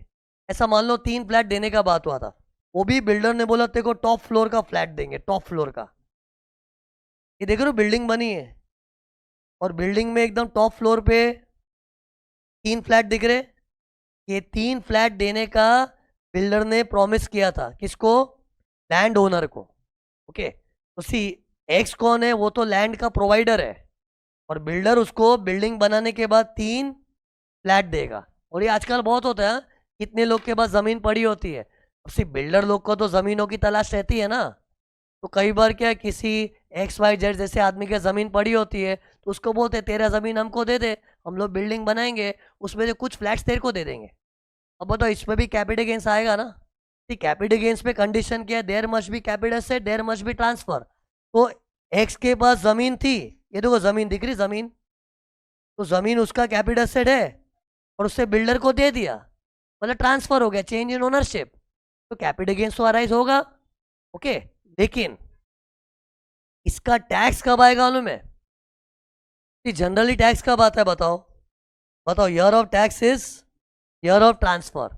और एक्चुअली पता है इधर ट्रांसफर मतलब लैंड का ट्रांसफर हुआ है, कि तुम लोग एक्स बन के सोचो, मैं एक्स हूँ, तो जिस दिन मैंने अपनी ज़मीन बिल्डर को दी, कि एक्चुअली जब ज़मीन देते हैं ना तो उसका एग्रीमेंट बनता है, तो ज़मीन कैसे मालूम मेरी है कि बिल्डर की, तो लिखा पड़ी अभी तक तो मेरी है, लेकिन बिल्डर को कैसे मालूम पड़ा कि उसके नाम पे हुआ, तो एग्रीमेंट बनता है। तो एग्रीमेंट में लिखूंगा कि मैं एक्स ज़मीन का मालिक, मैं अपनी ज़मीन बिल्डर के नाम पे कर रहा हूँ, तो ऐसा एग्रीमेंट होता है ना, उस दिन लैंड का ट्रांसफ़र हो गया, लेकिन उस वक्त लैंड कोरा कोरा है, भूल मत, कोरा कोरा लैंड है, और हमने लैंड ट्रांसफ़र कर दिया। और जनरली क्या होता है, जब ट्रांसफ़र होता है ना उसी ईयर में टैक्स आता है, लेकिन इधर ये वाले एग्जाम्पल में जब लैंड हमने बिल्डर को ट्रांसफर किया उस वक्त तो कोरी जमीन पड़ी थी, तो टैक्स कैलकुलेट भी कैसे करेंगे, क्योंकि इधर मेरी कंसिडरेशन है नई बिल्डिंग के 3 फ्लैट। जब तक नई बिल्डिंग नहीं बनेगी, जब उसके 3 फ्लैट जब तक तैयार नहीं होंगे, तो मैं टैक्स भरूँ कैसे। कैपिटल गेन में हम लोग सबसे पहले क्या लेते हैं, full value of consideration. Consideration मतलब मुझे बदले में क्या मिल रहा है, लेकिन बदले में क्या मिल रहा है वो तो फ्यूचर बताएगा, अभी तो कोरा जमीन है। इसे सी, जिस ईयर में हम लोग कोरी कोरी जमीन बिल्डर को दे रहे हैं ना, टेक्निकली तो उस ईयर में टैक्स आना चाहिए, लेकिन इधर ऐसा नहीं होगा। इधर पता है लॉ में क्या लिखा है, जिस ईयर बिल्डिंग बनेगी, जब बिल्डिंग का सीसी आएगा, सीसी मतलब कंप्लीशन सर्टिफिकेट, जब बिल्डिंग का कंप्लीशन सर्टिफिकेट आएगा, मतलब टेक्निकली जब बिल्डिंग रेडी हो जाएगी ना, तब हम लोग एक्स से टैक्स भरवाएंगे। तो जब तक बिल्डिंग बनी नहीं, तो वो 3 फ्लैट किस रूप में आएंगे, किस शेप के होंगे, उसकी क्या वैल्यू है, क्या मालूम पड़ेगा, क्योंकि इधर मेरे को लैंड दे के पैसा नहीं मिल रहा है, 3 फ्लैट मिल रहा है। तो बिल्डिंग बनने तक अपने को टैक्स भरने का जरूरत है, बनेगा तब भरेंगे। तो ये देखो tax is in the year of CC. मैंने तुमको पहले ही तुमको सीसीडीजे बताया था कि 4 ऐसे केस है ना जिसमें टैक्स तुरंत नहीं आ रहा है, बाद में आता है। तो इधर भी हमने जब लैंड बिल्डर को दिया तुरंत टैक्स नहीं आएगा, बाद में जब बिल्डिंग रेडी होगी तब। टेल मी इसमें कैपिटल गेन कैलकुलेट कैसे होगा? फॉर्मेट नहीं मालूम तुम लोगों को? Full value of consideration. तो टेल मी कंसिडर, और पहले हाँ कैलकुलेशन भी फ्यूचर में होगा। जब बिल्डिंग का सीसी आ गया ना तब मिस्टर एक्स अपना रिटर्न फाइल करते टाइम कैपिटल गेन दिखाएगा, है ना। जबकि लैंड तो उसने पहले ही दे दिया था, लेकिन जब सीसी आएगा ना उस ईयर मिस्टर एक्स अपने रिटर्न में दिखाएगा। कैसे दिखाएगा? फुल वैल्यू कंसिडरेशन में ये 3 फ्लैट का स्टैम्प ड्यूटी वैल्यू, ये जो, क्योंकि अब मेरी कंसिडरेशन क्या है, 3 नए फ्लैट, उन फ्लैटों की जो स्टैम्प ड्यूटी वैल्यू यानी कि मार्केट वैल्यू होता है वो, प्लस है ना ऐसी डील में बहुत बार बिल्डर थोड़ा बहुत रोकड़ा भी देता है। वो रोकड़ा तो बिल्डर है ना स्टार्टिंग में ही दे देता है, क्योंकि सी एक्स भी क्या बोलेगा, ये बिल्डर तेरा बिल्डिंग पता नहीं कब बनेगा यार, कुछ तो दे दे अभी, हरी हरी नोट, हरी हरी नोट, कुछ तो पैसा दे दे। तो बिल्डर लोग क्या थोड़ा बहुत रोकड़ा देते भी है। तो रोकड़ा तो उसको पहले ही मिल गया था, लेकिन टैक्स उस वक्त नहीं लगता। टैक्स तो कब में लगेगा? जब बिल्डिंग तैयार होगी।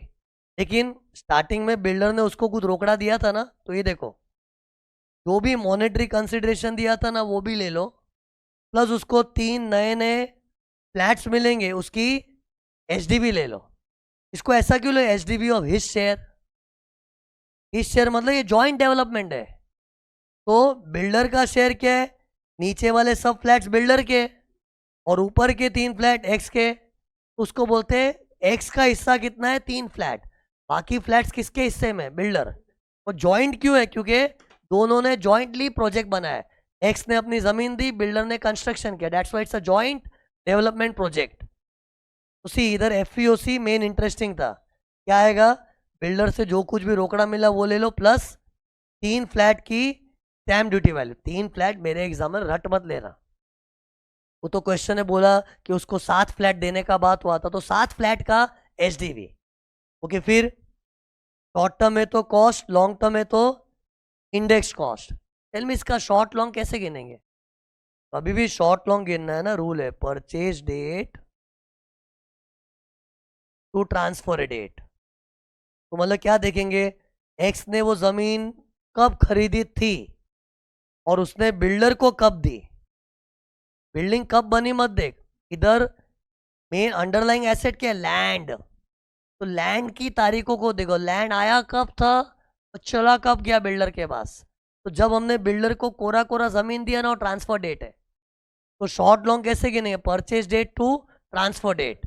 और ट्रांसफर डेट 23 जुलाई 24 के पहले है, तो जूने रूल के हिसाब से इंडेक्स करेंगे, और 23 जुलाई 24 ऑन और आफ्टरवर्ड्स है तो इंडेक्सेशन नहीं करेंगे। ओके, जो भी है, इधर मैंने एक बार इंडेक्सेशन किया है, जो cost into index upon index, ऊपर ट्रांसफर नीचे परचेज। अज्यूमिंग कि हमने बिल्डर को जो जमीन दी थी ना वो 23 जुलाई 24 के पहले दी थी, और पहले दिया तो इंडेक्सेशन वगैरह होता ही है ना। देखो होता है इधर इंडेक्स ऊपर कौन सा आएगा, नीचे कौन सा आएगा। कितने लोग पता है इंडेक्स में अंधाधुन क्या काम करते हैं, ऊपर लेटेस्ट वाला इंडेक्स चिपका डालते हैं। ऐसा नहीं है, ऊपर के लिए हमेशा ट्रांसफर डेट देखो, और इधर ट्रांसफर डेट क्या है, जिस दिन एक्स ने अपनी जमीन बिल्डर को दी। वो क्वेश्चन में देखने का कि मैंने क्या नोटिस किया, इतने पास्ट टीचिंग में लोग क्या है, अंधाधुन ऊपर जब इंडेक्स लेते हैं ना, ऊपर अपना लेटेस्ट इंडेक्स 363 है बाय द वे अपना, तो इन लोग आंख बंद करके 363 लेते हैं। कि भाई ऐसा मत कर, चेक द ट्रांसफर डेट। और ट्रांसफर डेट कभी भी टेढ़ा मेढ़ा आ जाता है एग्जाम में, हाँ? तो ट्रांसफर डेट से डिसाइड करें। और इधर ट्रांसफर डेट मतलब जब एक्स ने अपना लैंड बिल्डर को दिया था, वो डेट सब में चेक करना। टैक्स उस डेट पे नहीं आ रहा है, टैक्स तो जब बिल्डिंग का सीसी आएगा तब, लेकिन इंडेक्सेशन का उससे ताल्लुक नहीं है। टैक्स कभी भी भरो, लेकिन इंडेक्सेशन का गाना अटल है, ऊपर ट्रांसफर नीचे purchase, cost into index upon index, ऊपर ट्रांसफर नीचे परचेज। टैक्स भले फ्यूचर में भी आएगा ना, इंडेक्सेशन ईयर ऑफ ट्रांसफर से ही आता है। तो सी ये पूरी कैलकुलेशन कब होगी, जब बिल्डिंग का सीसी आएगा तब।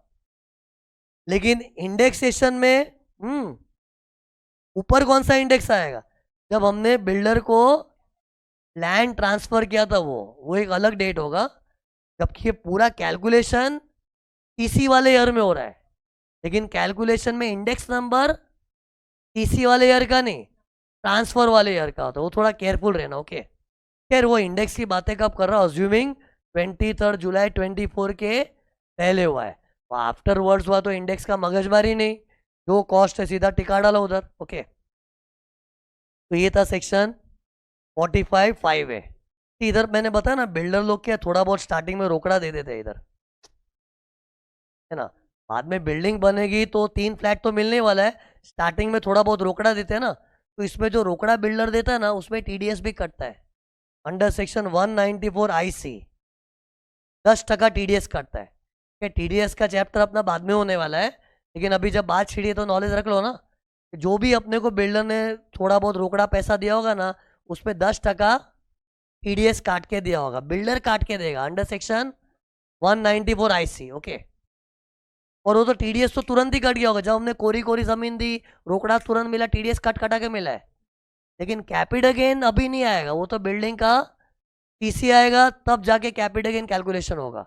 और उसमें मॉनेटरी कंसिडरेशन टीडीएस कट के मत लिखो, ग्रॉस अमाउंट, वो तो नियम पता है ना, कभी भी टीडीएस वीडीएस कटा होता है ना कंप्यूटेशन में, ग्रॉस अमाउंट लेके कैलकुलेशन करना चाहिए, ओके। तो ये अपना 45(5) हो गया, ओके। ये सेक्शन था 45(5).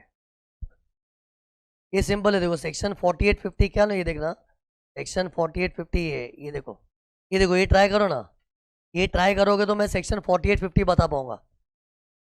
मान लो एक फैक्ट्री बिल्डिंग है जो हमने 18-19 में खरीदी थी 12 लाख में, और उसको बेच दी 24-25 में फॉर 28 लाख।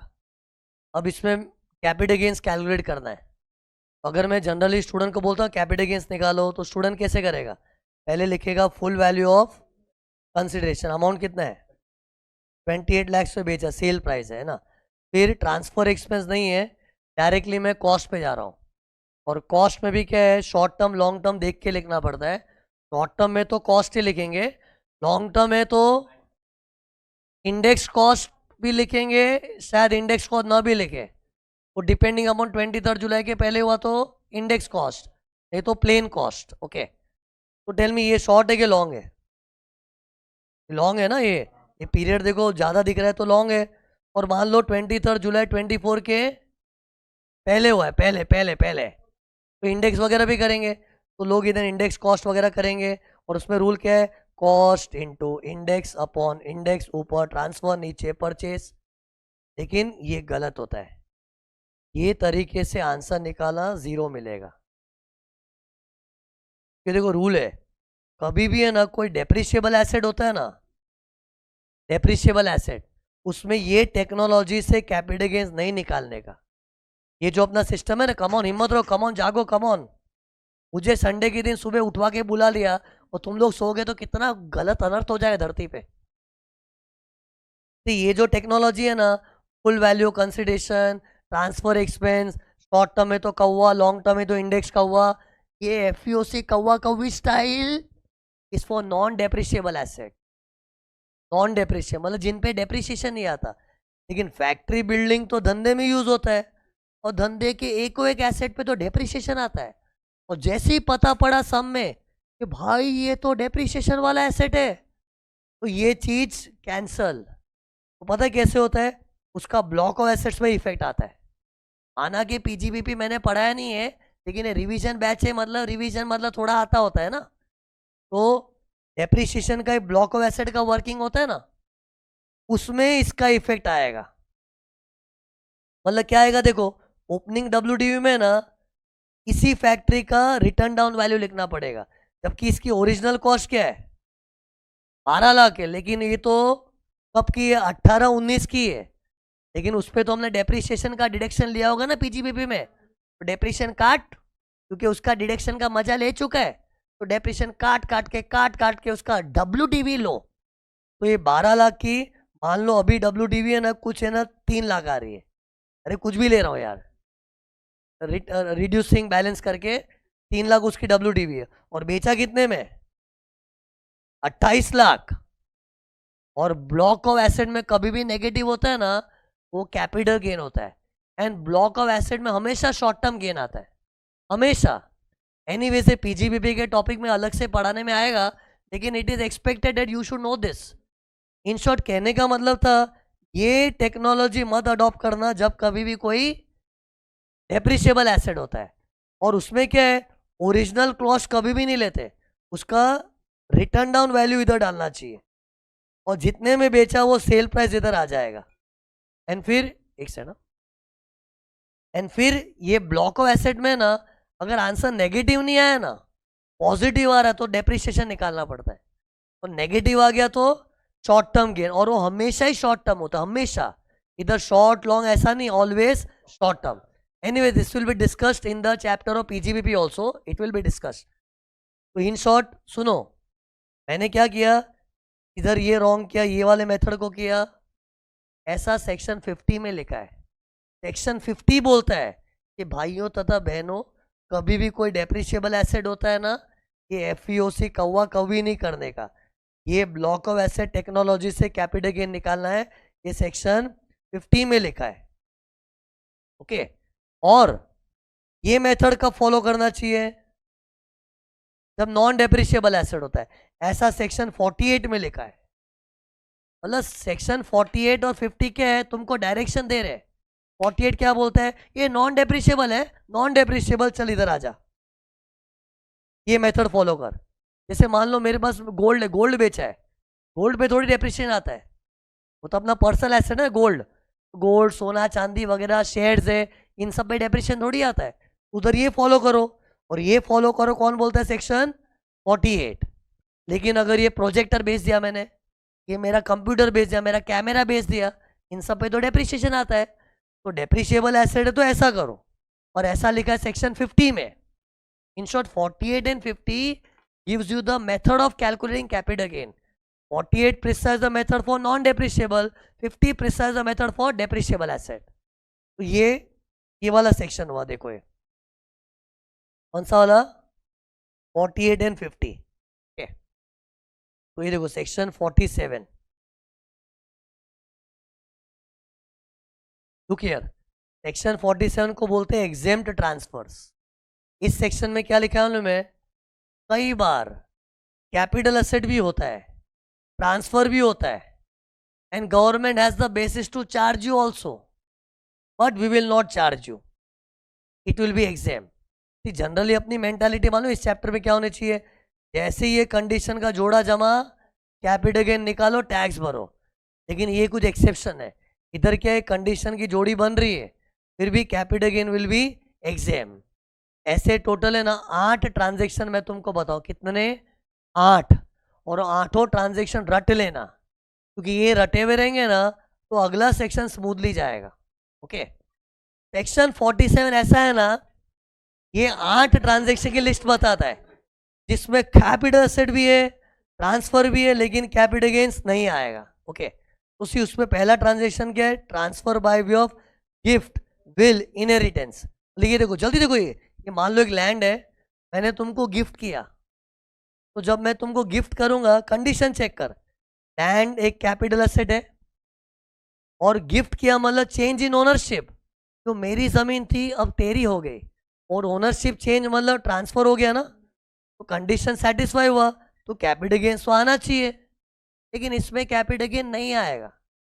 ये मत बोलो पैसा ही नहीं मिला ना, कहाँ से आएगा भाई, गवर्नमेंट बुक्कड़ है। गवर्नमेंट बोलेगी ये कंडीशन सेटिस्फाई हुआ ना, तो we have the basis to charge you. पता है मैंने बेसिस ऑफ चार्ज करके पढ़ाया था, जैसे कंडीशन सेटिस्फाई, गवर्नमेंट बोलेगी we have the basis to charge you. इस गवर्नमेंट चाहे ना तो मैं तुमको लैंड गिफ्ट भी करूँ ना, वो भी टैक्स आ सकता है। ठीक, कैपिटल गेन का टैक्स हमेशा ना ट्रांसफरर को आता है, इसको ट्रांसफर। तो इधर मैं लैंड का ट्रांसफरर मैं हूँ, तो गवर्नमेंट मुझे क्या बोलेगी, तूने भले सामने वाले को गिफ्ट दिया था क्योंकि तेरे को नेचुरल लव एंड अफेक्शन है, लेकिन हमको किसी से लव नहीं है। हम तो ये सोचेंगे अगर तूने गिफ्ट देने के बदले बेचा होता तो कितने में बिकता, वो मार्केट वैल्यू पकड़ती गवर्नमेंट, और इसकी कॉस्ट, उसका डिफरेंस लेके गवर्नमेंट टैक्स मार सकती है। Government has the basis to charge me. ऐसा गवर्नमेंट कर सकती थी, लेकिन गवर्नमेंट का बड़प्पन है। गवर्नमेंट ने बोला चलो यार, इधर गिफ्ट देने वाले के मन में कमाने की भावना ही नहीं है, तो हम टैक्स मांगते हुए भुक्खड़ लगेंगे, इसलिए गवर्नमेंट ने माफ किया है। तो तुम लोग ये मत सोचो सर गिफ्ट में तो पैसा भी नहीं मिला, पैसा नहीं मिला तो क्या है, एसेट अप्रिशिएट तो हुआ था, 100 में लिया था, आज तेरे को गिफ्ट दिया तभी उसकी मार्केट वैल्यू 500 है, और तू गिफ्ट नहीं करता बेचता तो 500 में बिकता ना। तो गवर्नमेंट चाहती तो वो 100 की कॉस्ट और 500 की मार्केट वैल्यू के डिफरेंस पे मुझे टैक्स मार सकती थी, और गवर्नमेंट को कोई रोक भी नहीं सकता, because they have the basis to charge, condition are satisfied. लेकिन फिर भी गवर्नमेंट ने बोला चलो, गिफ्ट देने वाले के मन में कमाने की भावना नहीं है, तो हम टैक्स मारते हुए चीप लगेंगे, इससे गवर्नमेंट ने इसको एग्जाम कर दिया है। लेकिन इधर एहसान मानना पड़ता है, क्योंकि गवर्नमेंट के पास टैक्स मारने का राइट ज़रूर था। कि तुम लोग ये मत सोचो सर वैसे भी गिफ्ट तो इनकम फ्रॉम अदर सोर्स में आता है ना, नहीं भाई, वो रिसीवर के लिए होता है। कि अगर मैं तेरे को ये गिफ्ट दूँ ना, तो तेरे लिए इनकम फ्रॉम अदर सोर्स है। मान लो गिफ्ट में रूल है 50,000 के ऊपर का वस्तु मिला तो टैक्स भरने का, लेकिन रिसीवर के लिए ना भाई, कैपिटल गेन ट्रांसफरर के लिए आता है, तो ट्रांसफरर के लिए तो कैपिटल गेन बन रहा है ना। लेकिन गवर्नमेंट ने बोला चल ट्रांसफरर तेरे को माफ किया है, हाँ रिसीवर को आएगा टैक्स, जो रिसीवर को कोई भी चीज़ 50,000 से ज़्यादा वैल्यू की मिली तो उसको टैक्स आएगा। लेकिन उधर भी रूल है ना, इनकम फ्रॉम अदर सोर्स में, रिश्तेदारी में तो एग्जेम्प्ट है, मैरिज पे गिफ्ट मिला है तो एग्जेम्प्ट।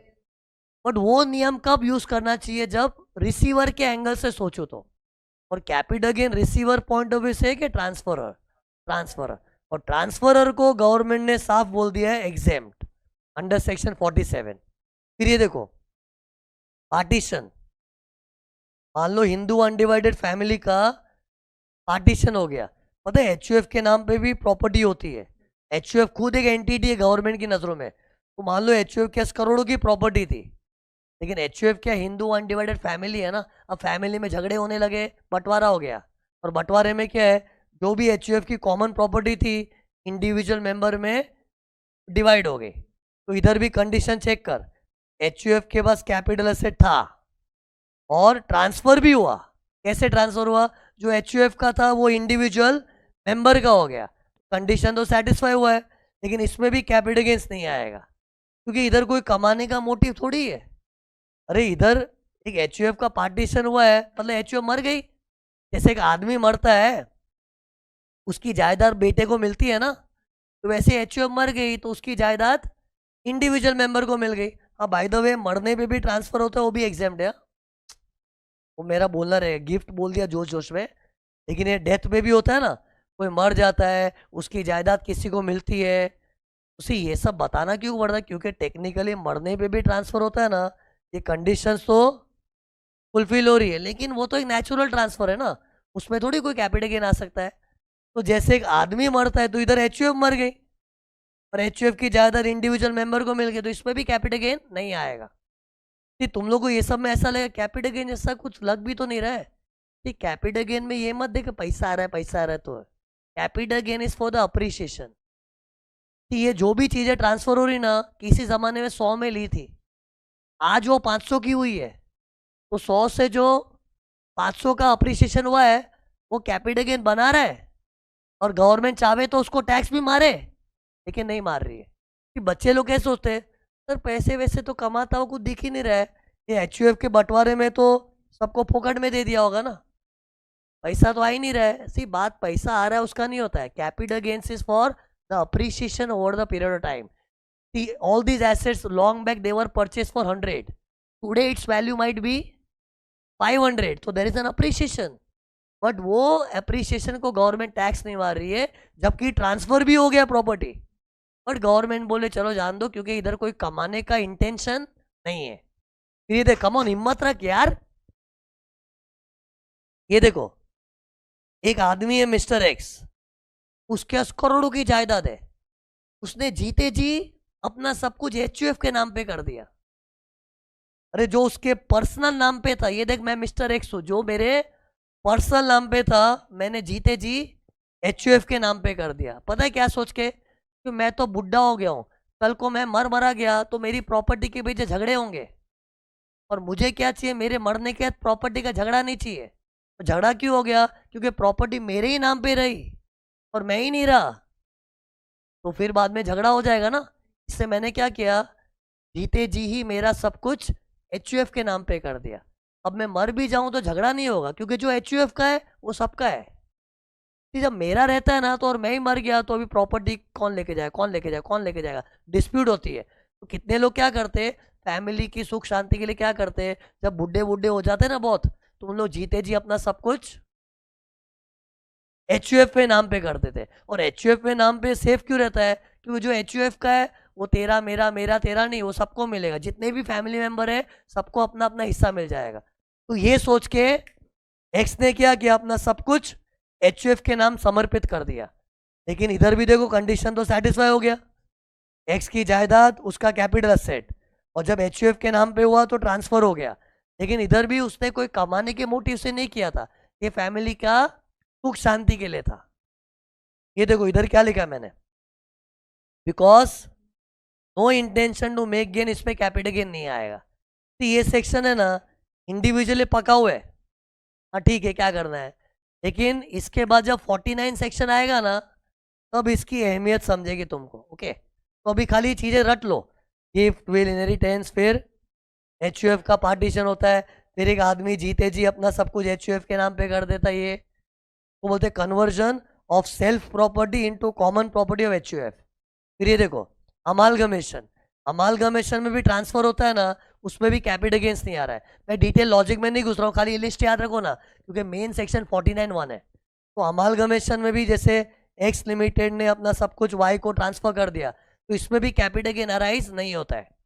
फिर पांचवा पॉइंट देखो, डीमर्जर। डीमर्जर में क्या होता है, एक बहुत बड़ी कंपनी का एक छोटा डिवीजन स्प्लिट होके नई कंपनी बन रहा है, और जो नई कंपनी बनती है उसको क्या बोलते हैं, रिजल्टिंग कंपनी।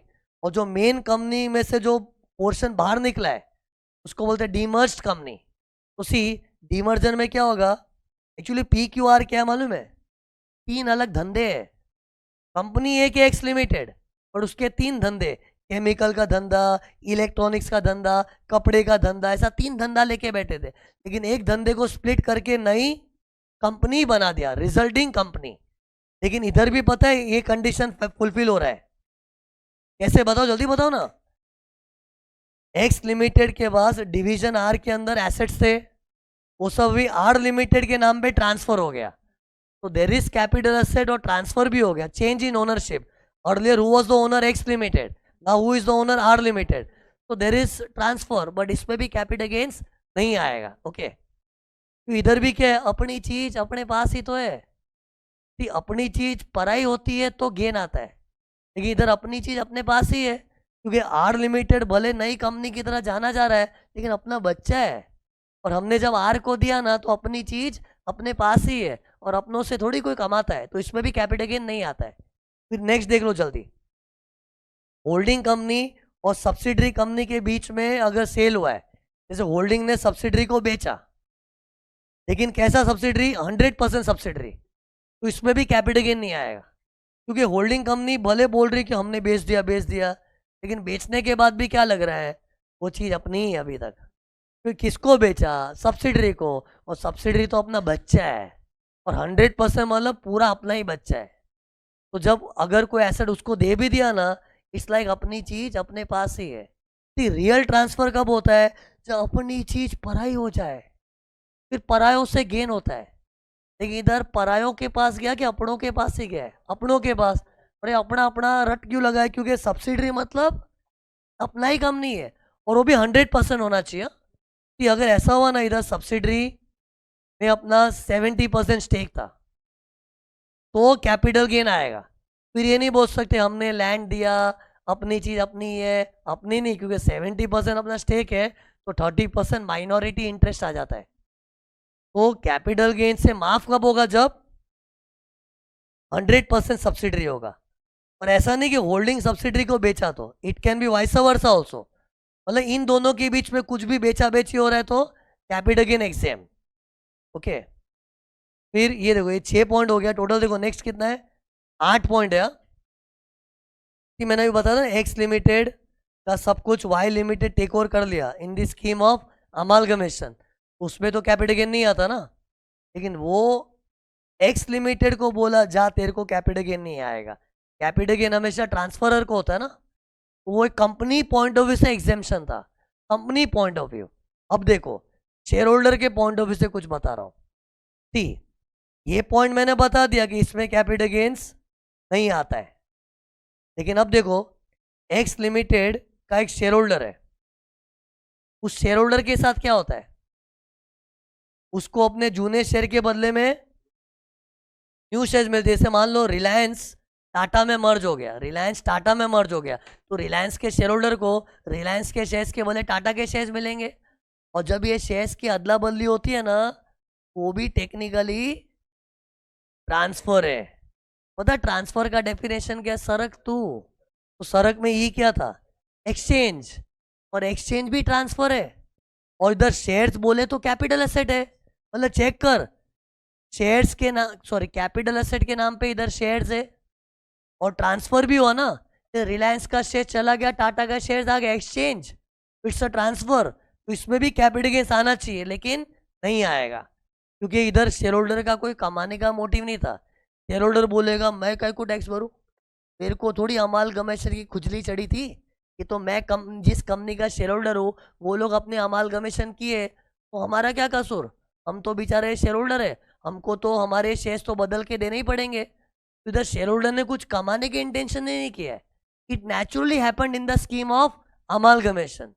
बट सी अगर ये कंपनी का अमालगमेशन नहीं हुआ था ना, जैसे मान लो सुनो मैं कोई कंपनी का शेयर होल्डर हुआ और मेरी कंपनी का अमालगमेशन नहीं हो रहा है, बस चल रही है अभी, लेकिन मेरे को ऐसे ही कीड़े जागे, यार ये मेरा इन्फोसिस का शेयर तू रख लेना यार, मेरे को सामने तू है ना विप्रो का शेयर्स दे दे, कोई मर्जर नहीं हो रहा है। ऐसे ही खुजली आई मेरे को कि इन्फोसिस का शेयर्स तू रख ले और मेरे को तेरा विप्रो का शेयर्स दे दे, वो कैपिटल गेन्स आता है। कैसे मालूम है, तो इन्फोसिस के शेयर्स चले गए, उसका कॉस्ट विल कम इन कौवा, और जो विप्रो का शेयर्स आ रहा है वो मेरा कंसिडरेशन हो गया, एफईओसी में आएगा, उसका मार्केट वैल्यू। इन्फोसिस शेयर्स का कॉस्ट कौवा में, और जो विप्रो का शेयर्स मिला उसका मार्केट वैल्यू एफईओसी। कब आएगा, क्योंकि ये तूने अपने शौक से किया है भाई, शेयर होल्डर शौक से किया है तूने। हाँ चलो तू शौक से नहीं कर रहा है, तेरी कंपनी अमालगमेट हो गई थी, उस चक्कर में शेयर्स का एक्सचेंज हुआ, तो कैपिटल गेन नहीं आएगा। मतलब इन शॉर्ट मैं ये बोलना चाह रहा था, अमालगमेशन होगा तो ही एग्जेम्प्ट है। फिर वो आखिरी पॉइंट, कन्वर्टिबल डिवेंचर्स जब शेयर्स में कन्वर्ट होते हैं, उधर भी क्या हो रहा है मालूम है, एक्सचेंज हो गया, डिवेंचर्स शेयर्स में बदल गए, मतलब डिवेंचर्स चले गए, शेयर्स आ रहे हैं, तो देयर इज एन एक्सचेंज। और कभी भी एक्सचेंज होता है अपने को सरक याद आना चाहिए, सरक तो, और सरक मतलब इट्स अ ट्रांसफर, और डिवेंचर्स आर कैपिटल असेट, तो वापस से जोड़ी जम गया यार, लेकिन फिर भी कैपिटल गेन्स नहीं आएगा। क्यों, क्योंकि इधर भी कमाने का मोटिव नहीं है। ठीक कन्वर्टिबल डिवेंचर का फितरत ही ऐसा कि कभी ना कभी वो शेयर्स में कन्वर्ट होगा, इट्स अ नेचुरल ट्रांसफर। मैंने कोई अपने शौक से कमाने के लिए थोड़ी किया है, वो चीज ही कन्वर्टिबल डिवेंचर है जो कभी ना कभी कन्वर्ट होगी। ठीक है, उस चक्कर में कंडीशनें सेटिस्फाई हो गई कि एक्सचेंज है, ट्रांसफर है, बट इसमें भी कैपिटल गेन नहीं आएगा। बट ये कन्वर्टिबल डिवेंचर्स जब शेयर्स में ऑटोमेटिक कन्वर्ट होते तब, हाँ। लेकिन मान लो मेरे पास ऐसे ही डिवेंचर्स पड़े थे और मेरे को ऐसे ही खुजली चढ़ी, यार ये डिवेंचर्स मेरा तू रख लेना, मेरे को तेरा शेयर दे देना। मेरे दोस्त के साथ किया मैंने, क्या किया दोस्त के साथ, उसको मैंने अपना डिवेंचर पकड़ा दिया और उससे शेयर्स ले लिया, वो तो कैपिटल गेन आएगा। तो जो डिवेंचर्स चले गए उसकी कॉस्ट विल बी कौवा, और जो बदली में शेयर्स आ रहे हैं उसका market value will be full value of consideration, तो आएगा। लेकिन कंपनी जब कन्वर्टिबल डिवेंचर को शेयर में बदल के देती है ना, तब नहीं आता है।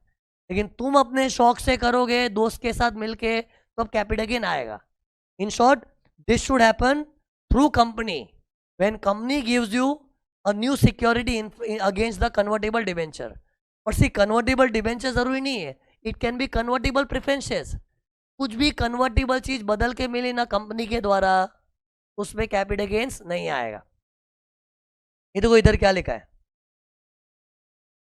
एटसेट्रा। क्योंकि सी एक्चुअली बेयर एक्ट में ना सेक्शन 47 बहुत लंबा है, लेकिन मैंने उतने ही पॉइंट लिए जो मुझे आगे सेक्शन 49 पढ़ाने में काम लगेंगे, उतना ही लिया जितना जरूरत है। बाकी देखने हैं तो एक्ट में ना बहुत लंबी लिस्ट है सेक्शन 47 की। तो टेल मी इधर क्या क्या पॉइंट्स आ गए। ये देखो, मैं इसको कैसे याद रखता हूँ। Gift, will, inheritance, partition, conversion, amalgamation, son. नहीं समझा? Gift, will, inheritance, partition, conversion, amalgamation, son. फिर अमालगमेशन का भाई डीमर्जर, होल्डिंग सब्सिडरी। फिर लास्ट में था एक्सचेंज। याद कैसे क्या? 8 point. Gift, will, inheritance, partition, conversion, amalgamation, son. फिर अमालगमेशन का भाई डीमर्जर, होल्डिंग सब्सिडरी। फिर एक्सचेंज। लास्ट 2 पॉइंट एक्सचेंज वाले थे। सी, ये तो सेक्शन 47 हुआ ना। अब इसके तुरंत बाद है ना 49(1) कराऊंगा, फिर ब्रेक ले लेंगे बस। अब देखो, सेक्शन 49(1) किसके लिए बना मालूम है? जब कभी भी ये देख 47 वाले ट्रांसफर होते हैं ना, तो उसमें तो कैपिटल गेन नहीं आता, लेकिन उसके बाद जब अगला ट्रांसफर होता है ना, अगला ट्रांसफर, तो उसमें कैपिटल गेन्स कैलकुलेशन के कुछ विशेष नियम है जो 49(1) में दिए हैं। इससे पता है 49(1) को क्या बोलते हैं? Capital gain after exempt transfer. In exempt transfer there is no capital gain, but afterwards in future how capital gain will come. जैसे सी, लुक हियर, मतलब अभी 49(1) में देखो एक ढांचा देखो ना, कुछ ऐसा आएगा। 3 पार्टी होगी क्वेश्चन में, एक्स वाई जेड। एक्स और वाई के बीच में ना कैसा ट्रांजेक्शन होगा मालूम है? जो अभी पढ़ा है ना मैंने, gift, will, inheritance, partition, conversion, amalgamation, son. फिर अमालगमेशन का भाई डीमर्जर, होल्डिंग सब्सिडरी, एक्सचेंज। मतलब पहला ट्रांसफर वैसा होगा, फिर उसके बाद है ना नॉर्मल सेल होगी। तो जो पहला वाला ट्रांसफर है वो तो 47 वाला है, तो कैपिटल गेन आएगा ही नहीं। लेकिन अगले ट्रांजेक्शन में कैपिटल गेन 49(1) के नियमों से आएगा। अब वो कैसे आएगा? डायरेक्ट एग्जाम्पल से बात करते हैं ना। ये देखो, मैंने वैसा एग्जाम्पल क्रिएट किया है। ये देखो क्या हो रहा है, होल्डिंग और सब्सिडरी कंपनी 100% सब्सिडरी है। देखो बताओ, इन दोनों के बीच में जब ट्रांसफर होता है तो कैपिटल गेन आता है क्या? क्यों नहीं? कहाँ था वो? सेक्शन 47 था ना, अभी तो पढ़ा है ना यार। तो होल्डिंग कंपनी सब्सिडरी को दिए लैंड, बेची है बकायदा। अमाउंट भी देख लो, 100 का लैंड था, 400 में बेचा है। प्रॉफिट भी है, देखने आए तो प्रॉफिट है, बट इसको हम लोग है ना अनरियलाइज प्रॉफिट बोलते हैं। Profit is realised when you get money from बाहर वाले। ये बाहर वाला है, अपना बच्चा है। अरे मम्मी पापा से थोड़ी कमाती है, पापा बेटे से थोड़ी कमाता है, बाहर वालों से कमाते हैं ना। तो सिर्फ माना कि इधर प्रॉफिट हुआ है, कितने का प्रॉफिट है बताओ? बट इसको लॉ क्या बोलते हैं? It's an unrealised profit. Is not realised because the asset is within the same family, इसलिए कैपिटल गेन्स नहीं आया। अब देखो आगे क्या होगा। यही लैंड को सब्सिडरी फ्यूचर में बेच रही है। कब बेची? 24-25। अब देखो कितने में बेचा है? 500 में। अब तो कैपिटल गेन आएगा ना। अभी तो हमने बेचा है किसको? अंदर ही अंदर बेचा है कि बाहर वालों को? अभी तो गेन रियलाइज हुआ है, कैसे आएगा बताओ? फॉर्मेट ऐसा है देखो। एक्चुअली ये कैपिटल गेन कौन निकालेगा मालूम है? सब्सिडरी। अरे ये तो बच गया ना टैक्स से, लेकिन अभी सब्सिडरी कंपनी जब बेच रही है उसमें ऐसा कैलकुलेशन होगा। ओके, तो कितने में बेचा है? 500, तो उधर एफईओसी में आ गया। अब सब्सिडरी को ये लैंड पड़ा कितने में था? 500 में तो बेचा है, पड़ा कितने में था? 400। तो एक बार अपने को इधर 400 का कॉस्ट लेने का मन होगा। तो सब्सिडरी को ये सेल प्राइस मत देखना, सब्सिडरी के लिए तो कॉस्ट थी ना।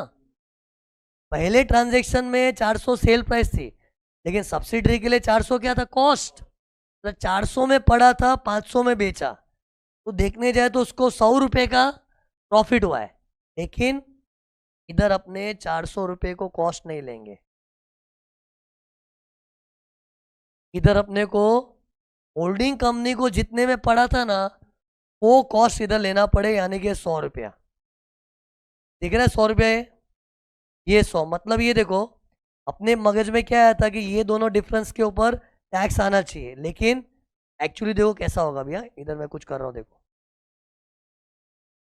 तो ये और ये इतने डिफरेंस के ऊपर टैक्स आएगा। मतलब लॉ क्या बोलता है, देख सब्सिडरी भले तेरे को 400 में पड़ा होगा, लेकिन we will take the cost of the previous owner, we will take the cost of the previous owner. Who is the previous owner? Holding company. देखो क्या लिखा है, पीओ मतलब प्रीवियस ओनर, पीओ मतलब प्रीवियस ओनर, सब्सिडरी तो current owner है, PO मतलब क्या होता है, करंट ओनर। तो माना कि कैपिटल गेन हम सब्सिडरी के लिए निकाल रहे हैं और उसको जमीन पड़ी थी 400 में, लेकिन फिर भी हम लोग कॉस्ट किसका लेंगे, होल्डिंग कंपनी का। क्यों मालूम है? क्योंकि सी गवर्नमेंट के माइंड में क्या है, ये जो डिफरेंस था ना, ये टैक्स से बच गया था, तो वो गवर्नमेंट के पेट में दुख रहा है। क्या पेट में दुख रहा है कि 100 से जब वो चीज 400 की हुई थी, इस अप्रिसिएशन को हमने टैक्सा ही नहीं था। क्या बोल के, the gain is not realised. वो सोचे लोग क्योंकि लैंड घर के घर में है ना, उसको टैक्स से छोड़ दिया था, लेकिन कहीं ना कहीं एसेट अप्रिशिएट तो हुआ था, लेकिन गवर्नमेंट ने टैक्स मानना उचित क्यों नहीं समझा, क्योंकि अपनी चीज अपने पास ही तो है, गेन इज नॉट रियलाइज्ड। लेकिन अब तो लैंड बाहर वालों के पास चला गया, तो अब जब गवर्नमेंट टैक्स मारेगी फुल डिफरेंस में मारेगी। मतलब जो चीज को पहले बख्श दिया था ना, उसको भी गवर्नमेंट टैक्स ना चाह रही है। कि अगर गवर्नमेंट इतू सा डिफरेंस पकड़ती ना, इतू सा 400 और 500 का, तो पिछला अप्रिसिएशन, अप्रिसिएशन ही है ना 100 से 400 का, वो छूट जाता। और वो क्यों छूटे? हाँ ठीक है, जब होल्डिंग सब्सिडरी के अंदर ही अंदर आपस में एसेट घूम रहा था ना, तो हमको टैक्स नहीं मारना था, लेकिन जब होल्डिंग से सब्सिडरी के पास गया भाई, एसेट अप्रिशिएट हुआ था, 100 की चीज 400 हुई थी, तो हमने उसको छोड़ा था, लेकिन अब नहीं छोड़ेंगे। अब तो वो एसेट होल्डिंग सब्सिडरी की फैमिली से बाहर निकल चुका है, तो अब जब टैक्स मारेंगे तो पूरा मारेंगे। ये 49(1) में लिखा है। मतलब हम लोग है ना, ये सेल प्राइस को प्रीवियस ओनर की कॉस्ट से पकड़ेंगे। जी ऐसा मत समझो ये होल्डिंग सब्सिडरी में ऐसा होगा। होल्डिंग सब्सिडरी तो एक उदाहरण है। जब कभी भी पहला ट्रांजैक्शन 47 के अंडर माफ हो रहा है, तो मान के वो टेम्पररी माफ हो रहा है। आगे जब सेल होगी ना, पूरी पिटाई होगी। कैसे? वो सेल प्राइस को एकदम ओरिजिनल कॉस्ट से कंपेयर करके कैपिटल गेन आएगा। उस चक्कर में क्या होगा, ये जो डिफरेंस माफा गया था वो भी टैक्स आ जाएगा, और उसको टैक्सने के लिए ही गवर्नमेंट ने बोला हम कॉस्ट यहाँ से लेंगे। नहीं तो अगर यहाँ से लेते ना, तो ये चीज तो बच ही जाती ना। उसी सेक्शन 47 धोखेबाज है, धोखेबाज मक्कार कौन? सेक्शन 47 अपने को बता रहे एग्जाम एग्जाम एग्जाम, गिफ्ट देने वाले के मन में कमाने की भावना नहीं, हम क्या टैक्स मारे, ऐसा सब बताया था ना मैंने। तब एग्जाम एग्जामेशन का माहौल किया है, लेकिन वो एग्जामेशन टेम्पररी है। जैसे ही वो एसेट फ्यूचर में बिकता है, तब पूरा डिफरेंस पे टैक्स आता है। पूरा मतलब जितने में भी बेचा वो तो ठीक है, वो तो लेना ही है, और कॉस्ट एकदम पीछे से लेंगे, ताकि जो पहले माफ हो गया तो वो भी टैक्सेबल हो जाए। तो इसको बोलते हैं प्रीवियस ओनर का कॉन्सेप्ट। अब सुनो, मैंने कॉस्ट कहां से ली? प्रीवियस ओनर से। तो अभी शॉर्ट टर्म लॉन्ग टर्म का डिसीजन भी प्रीवियस ओनर से होगा। एक्चुअली सब्सिडरी के एंगल से देखे ना, उसको तो 21-22 में मिला था, 24-25 में निकाल दिया, तो वक्त तो कम ही था, लेकिन कॉस्ट मैंने किधर से लिया? 17-18 का, तो पीरियड भी इधर से गिनना। पीरियड 2 साल से ज्यादा है। मेरे मुंह से 2 क्यों निकला? लैंड इज इमूवेबल प्रॉपर्टी, और बजट के पहले इमूवेबल प्रॉपर्टी और अनलिस्टेड शेयर्स का 2 इयर्स था। फिर बजट के बाद तो सबका ही 2 इयर्स है। फिर वो तो क्वेश्चन में 24-25 में बेचा ना, तो उसमें भी डेट बताएंगे कि वो 23 जुलाई के पहले के बाद है, वो देख के डिसाइड कर लेंगे। बट वो जो भी है, अपने को यहाँ से यहाँ तक गिनना है टू डिसाइड शॉर्ट टर्म है लॉन्ग टर्म। और इंडेक्सेशन कैसे करेंगे? अरे लॉन्ग है ना, ये तो लॉन्ग है कि नहीं बता, इतना बड़ा गैप है, लॉन्ग है, तो इंडेक्स कैसे करेंगे? Cost into index upon index, ऊपर ट्रांसफर, ये दे ऊपर ये वाला ईयर आएगा, नीचे परचेज तो नीचे ये वाला ईयर आएगा, है ना। तो टेल मी, इंडेक्सेशन में 100 को ले लूंगा मल्टीप्लाई बाय, मैं अज्यूम कर रहा हूँ इंडेक्सेशन में 23 जुलाई के पहले इसलिए कर रहा हूँ, ये तो जैसे ही क्वेश्चन में 23 जुलाई के बाद दिखा तो इंडेक्सेशन करना ही नहीं है। बट एक बार अज्यूम करो इंडेक्सेशन करेंगे तो न्यूमरेटर में 24-25 का इंडेक्स आएगा और डिनोमिनेटर में 17-18 का। ये देखो मैंने करा के रखा है सब। 100 रुपया मैंने यहाँ से ले लिया और इंटू 363 क्या किया मैंने, देखना इधर 363, वो 24-25 का इंडेक्स है, और नीचे क्या किया है 17-18 का इंडेक्स लिया है, दैट इज 272। ओके, इस मामले में तुम लोगों ने सुना होगा मंजुला जे शाह का केस है, कि इधर है ना रियल लाइफ में कुछ गड़बड़ चल रही थी, लोग क्या बोलते थे कि ऊपर तो ये वाला इंडेक्स ले लो, नीचे ये इंडेक्स लेने का बोलते थे पहले। मतलब न्यूमरेटर में तो 24-25 का इंडेक्स आएगा ना ऊपर, जो कि 363 है, लेकिन कोई कोई लोग क्या बोलते थे, नहीं ऊपर का तो ठीक है, नीचे जो इंडेक्स आता है वो 21-22 का लो। कुछ भी फालतू चीज है, क्यों 21-22 का? अरे जब कॉस्ट ही मैं 17-18 की ले रहा हूं तो इंडेक्स तो 17-18 से आएगा ना। ये खुलासा मंजुला जे शाह के केस में हो गया। तुमको बताना क्यों पड़ रहा है? क्योंकि स्टडी मटेरियल में यहाँ वहाँ देखोगे ना, तुमको लगे सर ने ये तो बात ही नहीं की। उसी पहले क्या होता था, लोग है ना न्यूमरेटर में 24-25 का इंडेक्स देते थे, नीचे 21-22 का। लेकिन वो चीज तुम लोग मत करना। जब से मंजुला जे शाह का केस लॉ हुआ है, कोर्ट ने क्लियरली बोल दिया है कि भाई जब कॉस्ट हम लोग 17-18 से ले रहे तो नीचे इंडेक्स भी 17-18 का आएगा, वो नीचे वाला, और ऊपर जो इंडेक्स आता है वो 24-25, वो तो डिस्प्यूट फ्री है। ऊपर तो 24-25 आएगा जब सेल हुआ तब, है ना। तो ये था। अब सुनो, इसको मैं ना सीपीआई वाला सम बोलता हूं, क्योंकि सी इस एग्जाम्पल में तुम लोगों ने 3 नई बातें सीखी। कौन सी 3 नई बात? कॉस्ट प्रीवियस ओनर से उठा, किधर से उठाएगा? बेचने वाला चाहे करंट ओनर है, बेचर बेचर बेचर मतलब बेचने वाला चाहे करंट ओनर है, लेकिन कॉस्ट प्रीवियस ओनर से उठाओ, पीरियड भी प्रीवियस ओनर से उठाओ, इंडेक्सेशन भी प्रीवियस ओनर से लो। इंडेक्स मतलब नीचे डिनोमिनेटर वाला इंडेक्स, इसको मैं सीपीआई वाला सम बोला। कॉस्ट पीरियड इंडेक्स सब प्रीवियस ओनर से लेना है। क्यों? क्योंकि हम गवर्नमेंट के माइंड से प्रीवियस बातें मिटी नहीं है। प्रीवियस ट्रांजैक्शन टैक्स से बचा हुआ था, तो गवर्नमेंट पुरानी बातों को भूल नहीं पा रही है। भूल क्यों नहीं पा रही? क्योंकि टैक्स से बचा हुआ था ना, इसे सब प्रीवियस से ले रहे हैं हम लोग। ओके, बट सी ये रूल खाली है ना होल्डिंग सब्सिडरी में नहीं है, हर जगह ऐसा ही रूल है। ओके,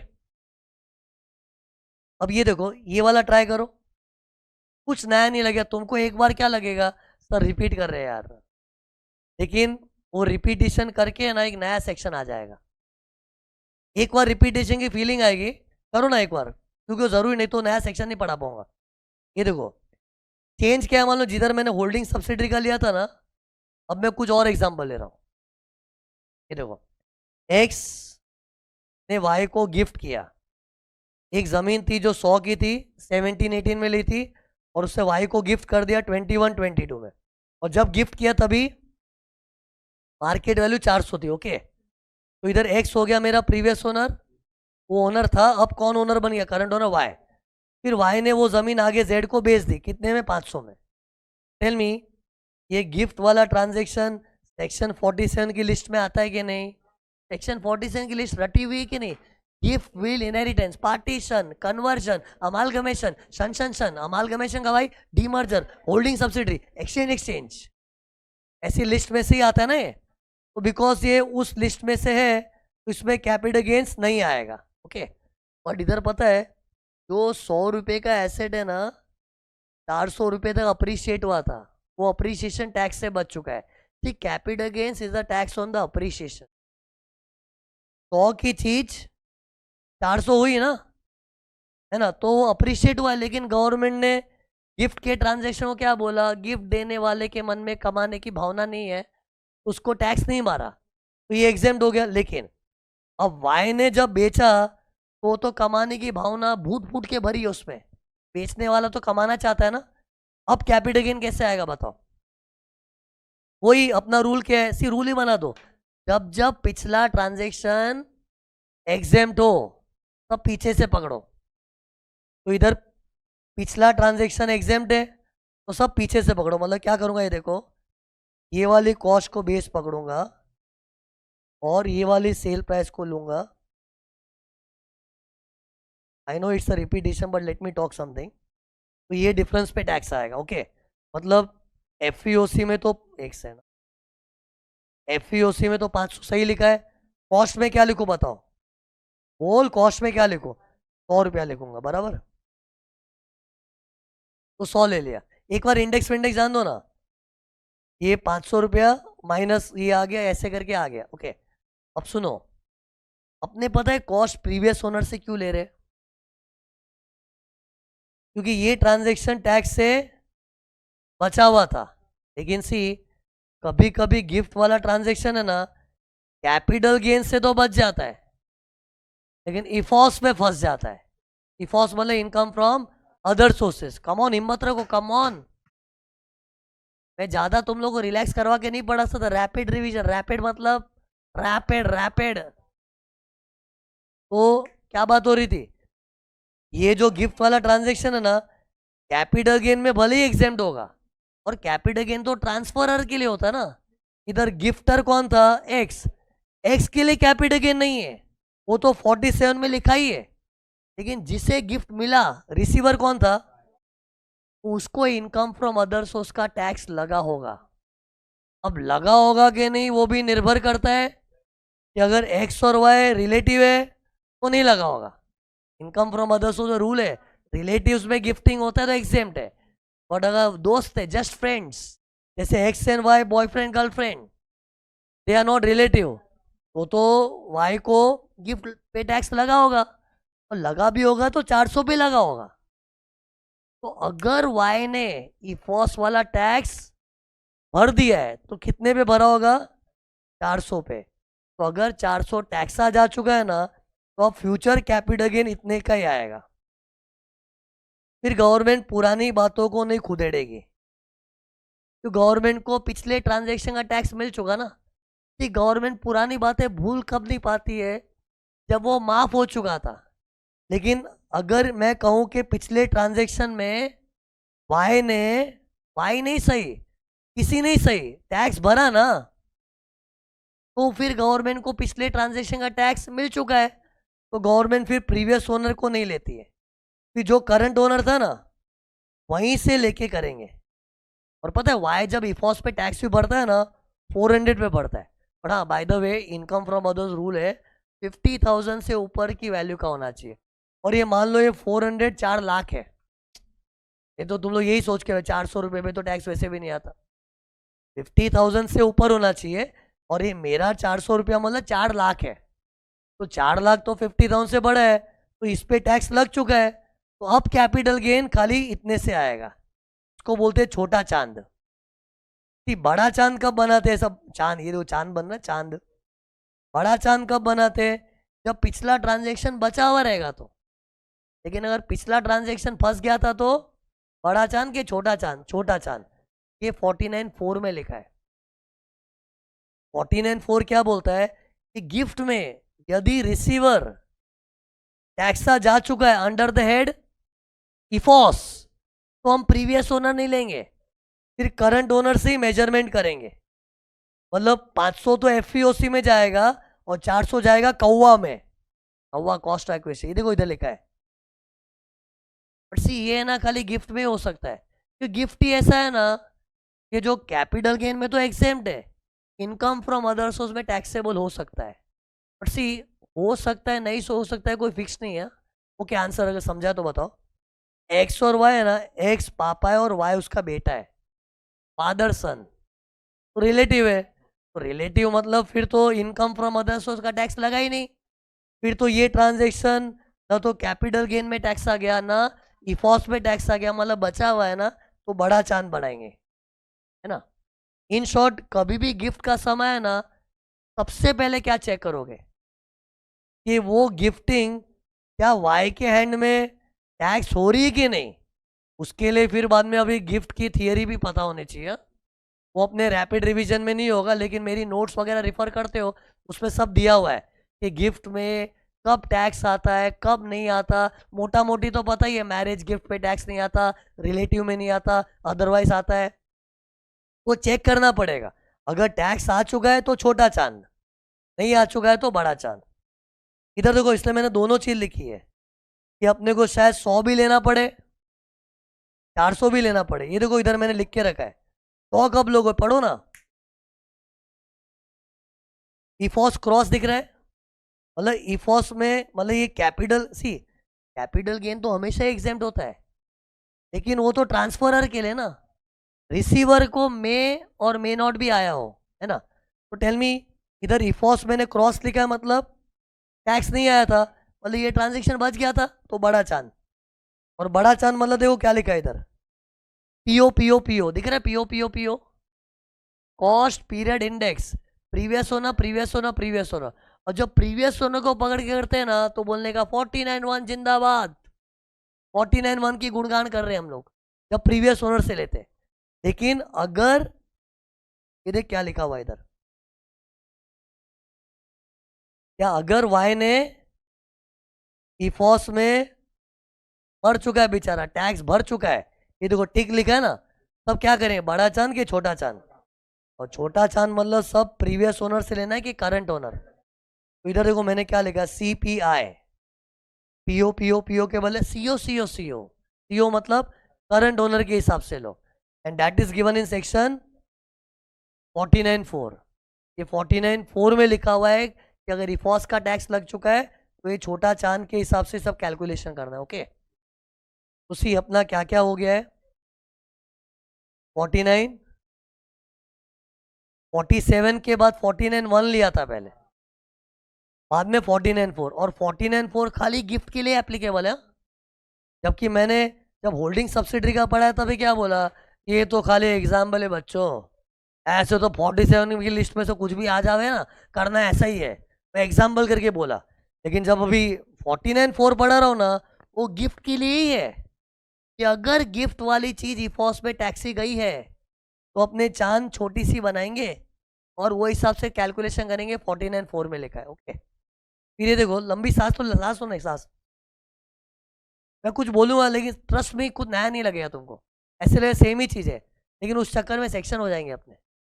ये देखो, ये ट्राई मार सेक्शन, बाय द वे सी एक चीज़ इधर रहेगी, होल्डिंग सब्सिडरी में अगर इंप्रूवमेंट दिया हो तो क्या करेंगे, जैसे होल्डिंग कंपनी ने भी इंप्रूवमेंट किया था और सब्सिडरी कंपनी ने भी कुछ इंप्रूवमेंट किया था, दोनों इंप्रूवमेंट लो।